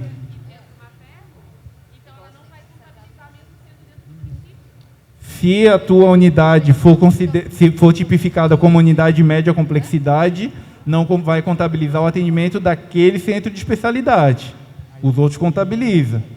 Aí você vai me falar, tá, mas e aí o que eu faço com a gestante de alto risco? Que às vezes é atendida, inclusive, no hospital de referência. Por isso que as metas são ponderadas. Por isso que a gente não segue, inclusive, a literatura. Por isso que está abaixo da literatura. Tá? Por isso que foi o sarrafo para baixo. É porque, no caso, a gente, no município, tem o centro materno, que seria uma referência, e ela não está registrada como equipe estratégia, né? Sim. Então, quando eu tenho uma gestante de alto risco, a gente acaba intercalando as consultas justamente para não perder as 6 consultas mínimas, né? Então, mas mesmo assim, às vezes ela acaba fazendo algumas consultas dentro do centro materno. Então, se eu chego num ponto de 5 consultas dentro da estratégia e mais 4 consultas dentro de um centro materno, eu acabo perdendo essa gestante como indicador. Aí entra, e você pode fazer essa análise pelo resultado lá do e-gestor, porque lá você consegue detalhar e ver se ela está no denominador e se ela entrou no numerador. Tá? Para confirmar. O que falta hoje para vocês? Falta vocês fazerem essa identificação. Eu fiz 3, eu fiz 4, que é os relatórios de base local que o Ministério prometeu entregar para a gente, para que vocês identifiquem a pessoa que está no denominador e não entrou no numerador. É importante também deixar claro que os 3 indicadores do pré-natal, eles não são concomitantes no sentido que eu tenho que atingir os 3 para chegar no resultado. Se você não fez as 6 consultas, mas fez a consulta odontológica, conta. Contabiliza, então. Oi? Contabiliza, então, a consulta Sim. odontológica, por exemplo. Não é um ligado ao outro. São indicadores separados, os 3 voltados para a atenção do pré-natal, claro. Entendi. Não, mas, então, relatório nominal do indicador que já fechou. A gente consegue localizar, porque eu vi que o CISAB, ele libera, né, qual é a porcentagem por equipe, mas a gente consegue ter acesso a quais são aquelas gestantes, quem que ele contabilizou no indicador que já passou? Com certeza. Consegue? Bem fácil. Tá, mas durante o processo, não.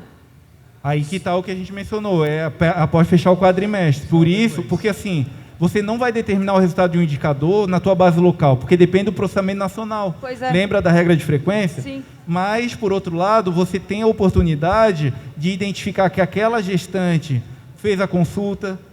Quem que é aquela gestante? Aquela pessoa que entrou no denominador. Então, eu tenho que monitorar se ela fez a consulta, se ela fez o teste de sífilis e HIV, e é essas ferramentas que nós queremos botar na mão de vocês para o processo de trabalho local. Não é relatório de resultado, é relatório de identificação do denominador, quem está dentro e quem está fora, para que as equipes olhem, e de quem está no denominador, quem falta fazer ação para que entre no numerador. Isso, a base do ESUS-AB, por exemplo, a base da atenção básica, mesmo se você utilizar sistema próprio, ela traz, só que vocês não enxergam essa informação. Por isso que a gente está negociando, já tivemos reuniões com a UFSC e com o Ministério da Saúde, e estamos com uma boa perspectiva, antes mesmo do resultado desses relatórios passarem a ser mensal no CISAB. Sim. A gente quer entregar esses relatórios de base local, porque são mais importantes do que esse mensal no CISAB, entendeu? Porque é a identificação das pessoas localmente para vocês. Tá. Essa questão de que vai para o Rede Cegonha, realmente, ele não... A gente adotou lá no município que foi para o Rede Cegonha, na mesma semana que consulta na Rede Cegonha, tem que constar na atenção básica, porque senão não está contabilizando. Agora, uma questão, então, se ela consultou em qualquer estratégia de saúde da família, desde que ela esteja vinculada a uma estratégia, né, para contabilizar essa consulta. Se ela está vinculada numa equipe de saúde da família ou numa equipe de atenção primária, ela está dentro da lógica do componente de desempenho. Então, se a descrição dela está contando para aquela equipe, para o teu município, tudo que for registrado dentro das unidades da atenção básica e que seja processada no CISAB, vai contabilizar. Isso acontece, inclusive, quando são municípios diferentes. Se você tem 2 atendimentos no município, a gestante mudou durante a gestação e teve os outros 4 no município novo, vou fazer uma conta básica. Pela regra de frequência, ela vai passar a contar nesse município que ela fez 4, porque no outro tinha 2. Vai contar os 6 atendimentos, porque o indicador persegue a pessoa. Tá? Vai aparecer no relatório os 6 atendimentos? A nível nacional, sim. A nível local, não, porque porque é base local. Mas a nível nacional vai contabilizar porque ele processa olhando a pessoa. Tá, mas para o meu indicador, por exemplo, eu recebi uma gestante de São Gero. Ela era cadastrada lá, vinculada na equipe lá. Eu recebi aqui, ela está de 30 semanas, eu recebi ela, eu cadastrei e vinculei na minha equipe aqui. Fiz 3 consultas, ela já tinha 3 consultas lá. Esse indicador, porque na hora que ela tiver o parto, porque contabiliza a gestante que pariu naqueles 4 meses, né? Vai contabilizar para o meu? Vai contabilizar o local onde ela tiver adscrita, através da regra de frequência. Se na regra de frequência ela passar a ser contabilizada na equipe do teu município, o indicador vai contabilizar para o teu município. Lembram que eu falei que é uma trilha? Primeiro tem que olhar a descrição, depois da descrição olhar se entrou no denominador, depois de entrar no denominador olhar a ação que faz com que a pessoa entre no numerador. Então, antes de mais nada, vocês devem conferir se aquela gestante está adscrita numa equipe do teu município. Porque senão você vai dizer que está fazendo e não vai refletir no resultado. Então é um caminho.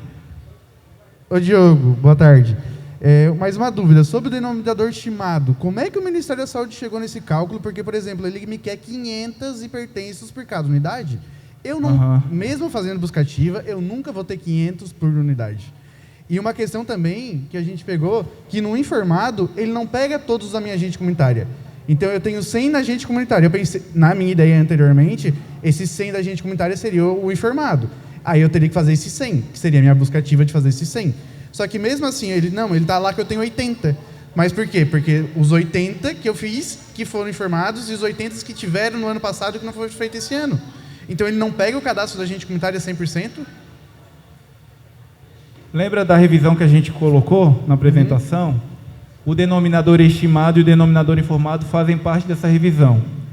Denominador estimado, para o pré-natal, para os 3 indicadores, ele pega a base do SINASC, nascidos vivos. Fitopatológico, ele pega a estimativa do IBGE de 25 a 64 anos. Fecha certinho. Tá? Agora, o hipertenso diabético? O hipertenso diabético, ele pega da Pesquisa Nacional de Saúde. E aí a gente começa com um problema. O que nós já acertamos na revisão? Município com 85% de cadastro vai passar a ser considerado o denominador informado e não estimado. Tá? Quem tiver mais de 85% do parâmetro alcançado de cadastro, da descrição, vai se beneficiar dentro da lógica de desempenho com o denominador informado e não o estimado, porque sempre considera o maior na conta. Denominador informado, identificação da pessoa, que aí é a outra pergunta. Hoje, como que ele identifica? Quando um médico ou um enfermeiro, profissional do nível superior, coloca a condição, CID ou CIAP de hipertensão. Por isso que a indicação do agente comunitário não entra. Era só a indicação de CID ou CIAP, e aí o informado estava lá embaixo. Porque às vezes o Diogo é hipertenso, procura uma consulta, ele não coloca o CID de hipertensão, porque ele já sabe que o Diogo é hipertenso, vai lá e coloca outra condição. Então é muita orientação de equipe. Mas mesmo assim, nós acordamos que o cadastro autorreferido, que é autorreferido do ACS, né? O paciente diz que tem. Mas mesmo sendo autorreferido, nós temos embasamento literário para dizer que a maioria da hipertensão e diabetes autorreferida de fato acontece. Então eles vão começar a considerar no denominador informado também, nessa revisão que vai ser publicada. Ela vai ser publicada agora em novembro, tá, gente? E aí, nesse caso, por exemplo, porque daí o dela seria autoinformado. A partir do momento que esse usuário ele faz o atendimento com os profissionais, tanto médico quanto enfermeiro, para te confirmar realmente que ele é o hipertenso, ele vai realizar alguns exames laboratoriais, que você solicita os exames e que você tem que colocar a avaliação para daí fazer a confirmação? Não, isso daí é o processo de trabalho que nós esperamos, mas ele não está condicionado no indicador.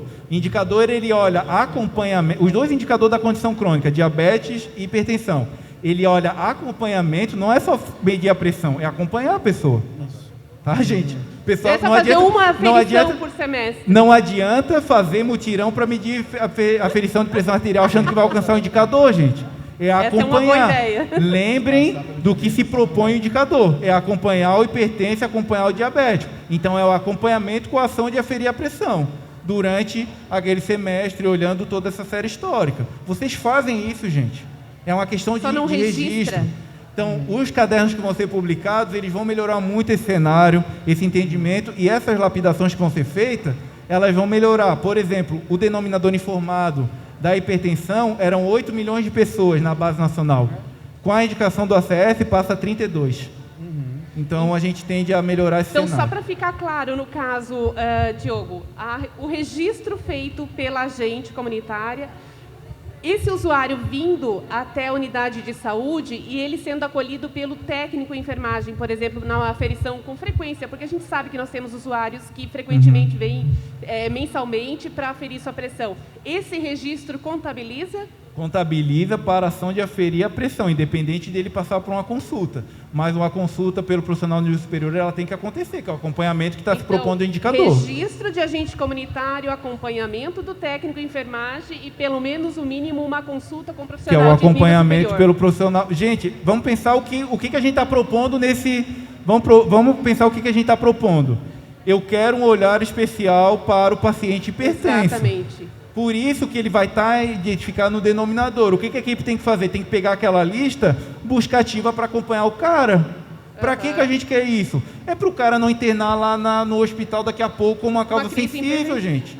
É só para vocês entenderem. Aí, claro, qual que é o problema? Nem o nome ficou claro isso. Parece que é aferir a pressão. Então, vocês não precisam se preocupar com o que vocês estão registrando. É manter o que estão fazendo e melhorar. Mas as alterações que estão sendo propostas, ela tende a melhorar o esclarecimento que é feito e a reconhecer mais os esforços que vocês estão fazendo. Tá, ô Diogo, mas além do acompanhamento tem que ter o registro certo, senão não contabiliza para o Ministério, né? Exato. E aí, na prática, da maioria dos municípios, quando o usuário hipertenso chega para consulta de acompanhamento de doente crônico, normalmente o técnico de enfermagem é quem faz o primeiro acolhimento e quem registra a pressão arterial. Normalmente, na consulta, o médico não verifica novamente essa pressão arterial. E a informação que a gente tinha de início é que esse dado não contabilizava. É como se ele não fosse acompanhado. Porque se o técnico registrar na escuta inicial, não contabilizaria para o indicador. Então, apesar de ter a verificação da pressão pelo técnico, escuta inicial, consulta do profissional médico ou do enfermeiro, se este também não registrar o valor da pressão, não contabilizaria para o Ministério. O que nós tínhamos no início da avaliação desse indicador é que o atendimento ele estava atrelado a uma ficha de atendimento individual. O que nós pautamos ao Ministério? Que toda a ficha de procedimento, e aí entra a escuta inicial, porque ela se transforma numa ficha quando ela é enviado o dado ao Ministério da Saúde, ele passe a contar. Tanto que a gente está pautando as condicionalidades do Bolsa Família, peso e altura, inclusive a essas informações que estão lá, e vocês têm que digitar 2 vezes. Então, a questão da aferição de pressão arterial pode sim ser registrado pelo técnico de enfermagem, só que, claro, para ter a completude do alcance tem que ter o acompanhamento, não tem que ter concomitância no mesmo dia, pode ser em dia diferente desde que seja no mesmo semestre, mas devem acontecer, ok? E a ideia é que vocês tenham essa clareza de que aquele paciente está faltando aquele acompanhamento para que vocês façam o buscativo, tanto depois do resultado no quadrimestre, tanto nesses relatórios a serem fornecidos à base local. Mas o conceito é a aferição de pressão arterial realizada por técnico, médico, enfermeiro, desde que identificado de maneira individual o paciente, conta, mas para contar ele tem que ser identificado com a condição de hipertenso e tem que ter o acompanhamento pelo profissional de nível superior, porque parte da premissa de acompanhamento, ação e acompanhamento, tanto da diabetes quanto da hipertensão. Os dois é a mesma lógica. Esse último quadrimestre já foi contabilizado? Assim? Pois é. O último quadrimestre foi... O último Agosto? quadrimestre agora é o segundo que você está falando, né? Fechou em agosto. As últimas competências sim, mas as anteriores não, porque ele olha um ano para trás, né? Então, O ano eu acho que um 2020. quadrimestre está nessa lógica já de contabilizar, mas os outros 8 meses que foi olhado não, entendeu? Porque as fichas já tinham sido Porque é por processadas. semestre, né? Então praticamente não fechou. Então é a tendência é que agora a gente comece a melhorar. Esses dois indicadores são os dois piores indicadores justamente por conta dessas falhas. E foram os dois primeiros indicadores que a gente reviu. Mudando o denominador estimado, o denominador informado, melhorando esses esclarecimentos e essa identificação, a gente acredita que vai melhorar o resultado. Na questão dos diabéticos, então, isso é contado da mesma forma no caso, Diogo, porque nós temos a solicitação da hemoglobina glicosada, né? E aí, apesar de solicitar, você tem que ter o registro que pode ser feito pelo profissional nível superior. Isso tem que estar no registro, no cadastro do paciente também pelo agente comunitário. E esse acompanhamento, como da pressão arterial, que a gente tem uma aferição praticamente que mensal, talvez ainda mais algum acompanhamento de aferição de glicose? Não, o que nós pactuamos nesse indicador é que toda ação, tanto de solicitação como de avaliação, passa a contar, porque tem ação de solicitação da hemoglobina que o médico pede, mas tem muitas vezes que ele recebe o exame feito, inclusive no particular, e avalia. E aí ele vai passar a ser contabilizado também, mas a condição de diabetes dessa pessoa, ela vai derivar da identificação ou do profissional de nível superior, assim como na hipertensão, ou a partir de agora da identificação da condição autorreferida anotada pelo ACS. É a mesma, as alterações dele... O mesmo processo de trabalho. Vai na mesma linha do indicador da hipertensão, com acompanhamento, porque não tem sentido, gente, vocês entendem? Eu vou aferir a pressão arterial, mas não acompanho a hipertensão. Não é algo isolado, né? Então é um processo de trabalho da equipe. A gente não está nem medindo o resultado de fato. É só um processo de trabalho para alcançar o resultado de fato lá na frente. Entendi. Eu ainda gostaria que, se tu pudesse, né, retornar naquela tua primeira fala, ali quando tu iniciou nas inconsistências. Porque quando a gente fala do cadastro, a parte de inconsistências, eu digo pela nossa experiência no município de Laguna, nós utilizávamos um PEC que era particular e a gente passou para o ESUS, em virtude de que a gente viu que era muito mais facilitadora a forma de trabalho. Só que nós nos deparamos, porque anteriormente com o sistema que nós usávamos, os dados eles não subiam, geravam várias inconsistências. E isso foi uma das formas que nós decidimos e optamos para passar pelo ESUS, visto que é um programa que realmente nos traz condições de trabalho.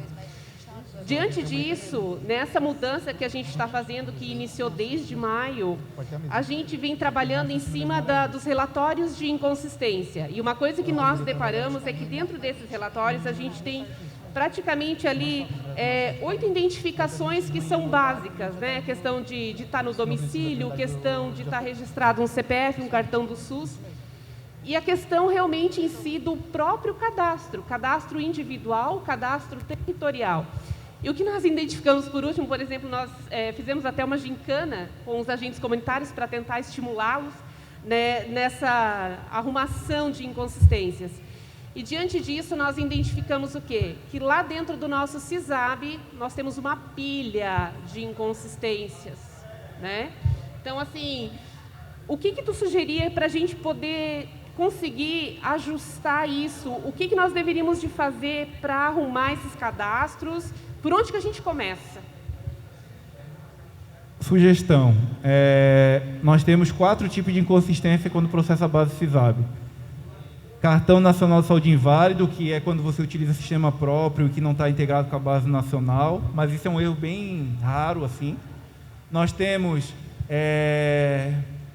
formato inválido, que está zerado agora, porque eles conseguiram resolver direto na base federal. E aí nós temos os 2 que são mais comuns, que estão lá tipificados como inconsistência, mas tem uma diferença. O primeiro, data de nascimento inválida.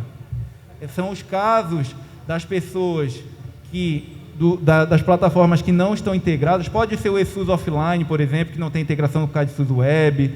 Pode ser uma ferramenta de terceiro que não está integrada ao CADSUS, é normal, enfim. E aí você coloca lá a data de 10 de janeiro e a pessoa nasceu em 20 de fevereiro. Quando a base, o dado está no formato correto, mas não teve a validação na base nacional. Quando sobe para a base nacional, ele cruza com o CADWeb, que é o cadastro do cidadão do SUS. Se a data está inválida, aparece na inconsistência. Para esse caso, a orientação pega essa informação que está detalhada lá no CISAB com o nome da pessoa, vai para a tua base local, olha o CADSUS, faça um trabalho de olhar a data de nascimento do CADSUS e a data que está na tua base, e ajusta. Esse tipo de inconsistência vocês conseguem ajustar e pode e deve ser feito. São em torno de 1.800.000 pessoas no país que têm essa condição. Parece que são poucas, mas no país é quase 2 milhões de pessoas. E o outro que é tipificado como inconsistência, que são as duplicidades, não é uma inconsistência. Ou seja, você não vai ter uma ação para alterar no sistema para corrigir, porque aquela identificação de duplicidade é o que eu falei na apresentação. Ele identificou que o Diogo teve contato nos últimos 24 meses em mais de uma equipe. Então, ele está dizendo assim... Qual que é o seu nome? Vânia. O Diogo teve atendimento na toda a família aqui do centro e também no teu município, na equipe do interior. Nesses casos, quando a duplicidade é no município, você está recebendo por aquela pessoa, porque ela não está contando para um, mas está contando para outro. Então, não tem problema. Nos casos que são municípios diferentes, se ela está no relatório de inconsistência, é porque ela está contando para o outro município.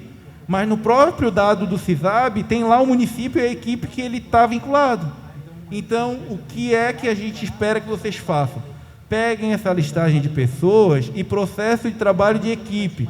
Coloquem na mão da equipe de saúde da família, coloquem na mão do agente comunitário, faz uma busca ativa, Maria, agente comunitário de saúde da microárea tal. O João aqui é da tua equipe, eu sei que é trabalho de formiguinha, tá, gente? Mas é necessário.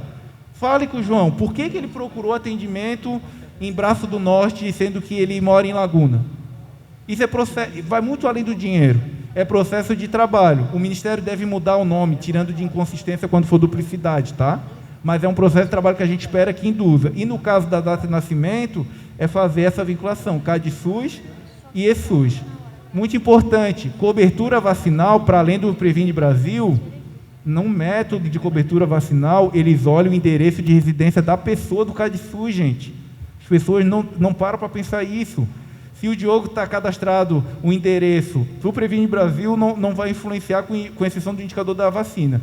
Mas se o endereço do Diogo está em Florianópolis e eu sou vacinado em Brasília, conta para Florianópolis a cobertura. Aproveitem esse momento de rever data de nascimento, de ajustar o cadastro e olhem isso com atenção. Com exceção da vacina da Covid, o PNI não olha o local de ocorrência, e sim olhando o local de residência, tá? A gente já pediu para mudar, para olhar a ocorrência e residência, que é o básico, né? Mas fiquem atentos a isso, porque pode estar influenciando, inclusive, nas coberturas vacinais de vocês. Falei demais, né, Belém? Eu tenho mais uma pergunta só.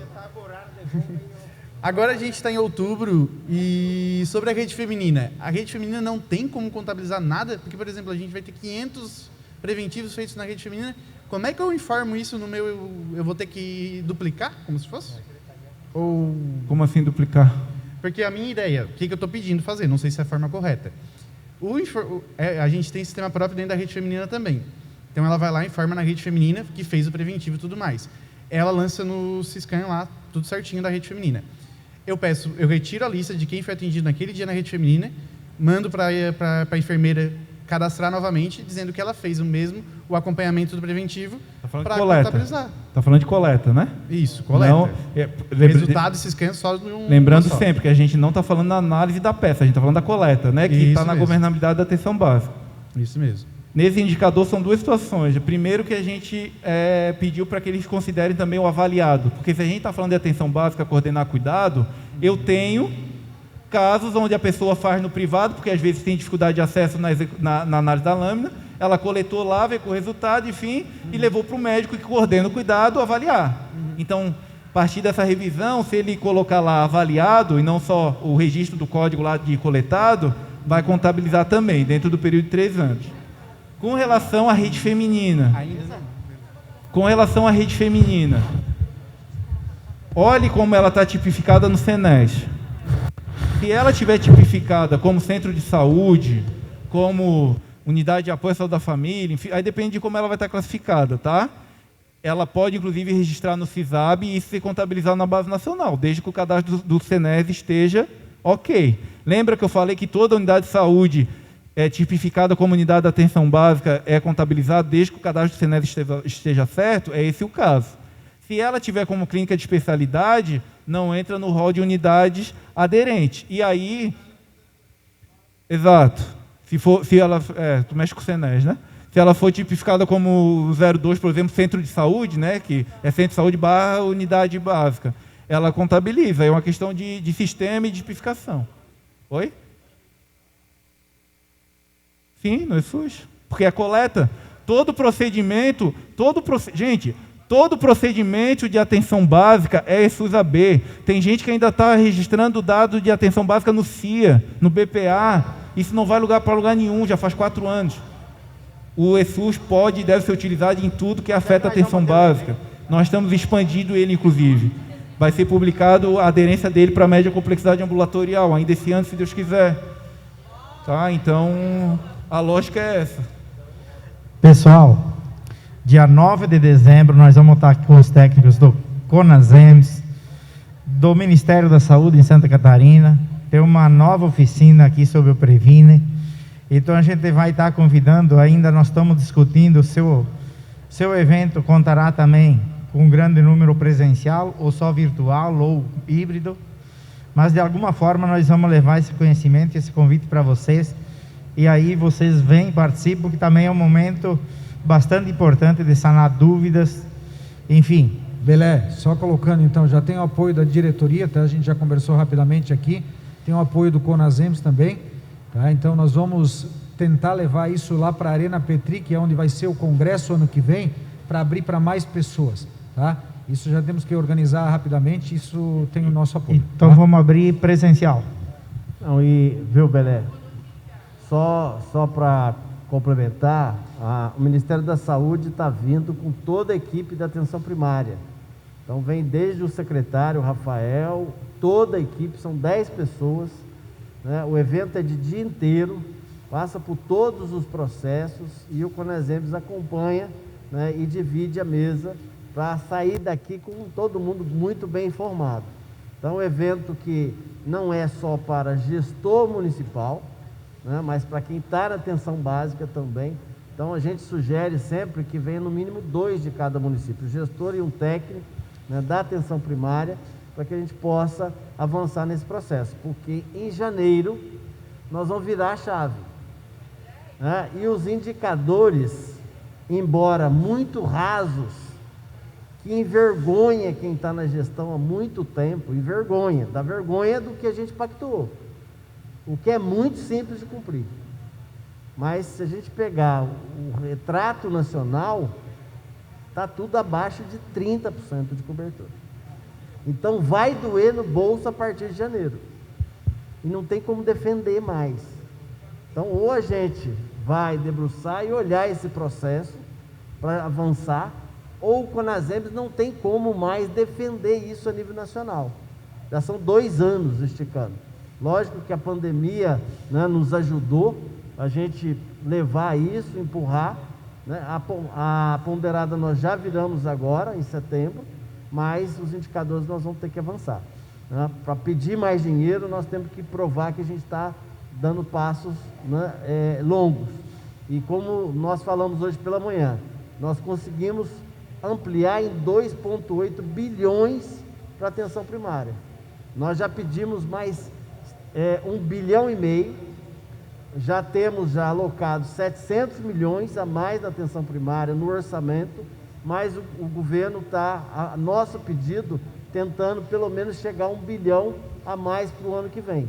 Então os 2,8 já estão no orçamento, a gente quer mais 1 bilhão para poder avançar, mas para avançar a gente precisa mostrar serviço. Então, acho que é isso, é importante o evento, né? Infelizmente a gente vai ter que ir embora, porque senão nós vamos perder o voo, e amanhã tem muita atividade lá em Brasília.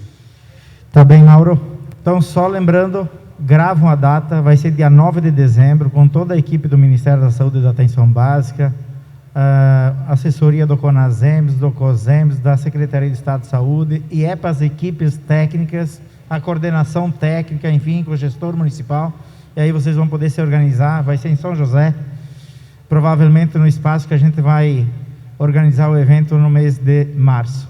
Diogo, quero aqui agradecer ao teu pronto atendimento, de aceitar o convite e ter vindo a Santa Catarina, e dizer que nós continuamos dizendo que tu é o filho da nossa terra aqui, o nosso catarinense, né, que muito nos orgulha, nos representa e representa Santa Catarina no Brasil todo. Eu passo agora a palavra ao nosso presidente, à nossa vice-presidente, para que conduza o final aqui desse grande evento. Obrigado, Belé.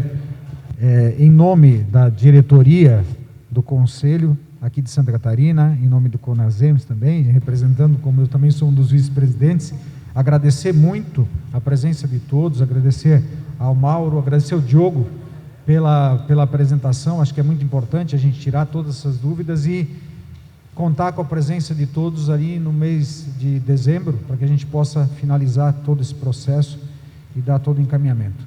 Obrigado aos nossos técnicos, obrigado aos apoiadores também, secretários, técnicos das secretarias, e novamente ao CONASEMS pelo apoio que tem nos dado, tá bom?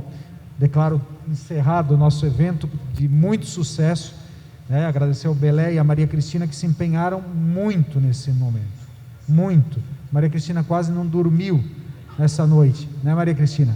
Quase não dormiu, de estresse, mas é o primeiro de muitos, né? Vamos preparando, que assim a gente vai para frente. Obrigado, pessoal, um abraço aí, voltem bem para suas casas com muita segurança.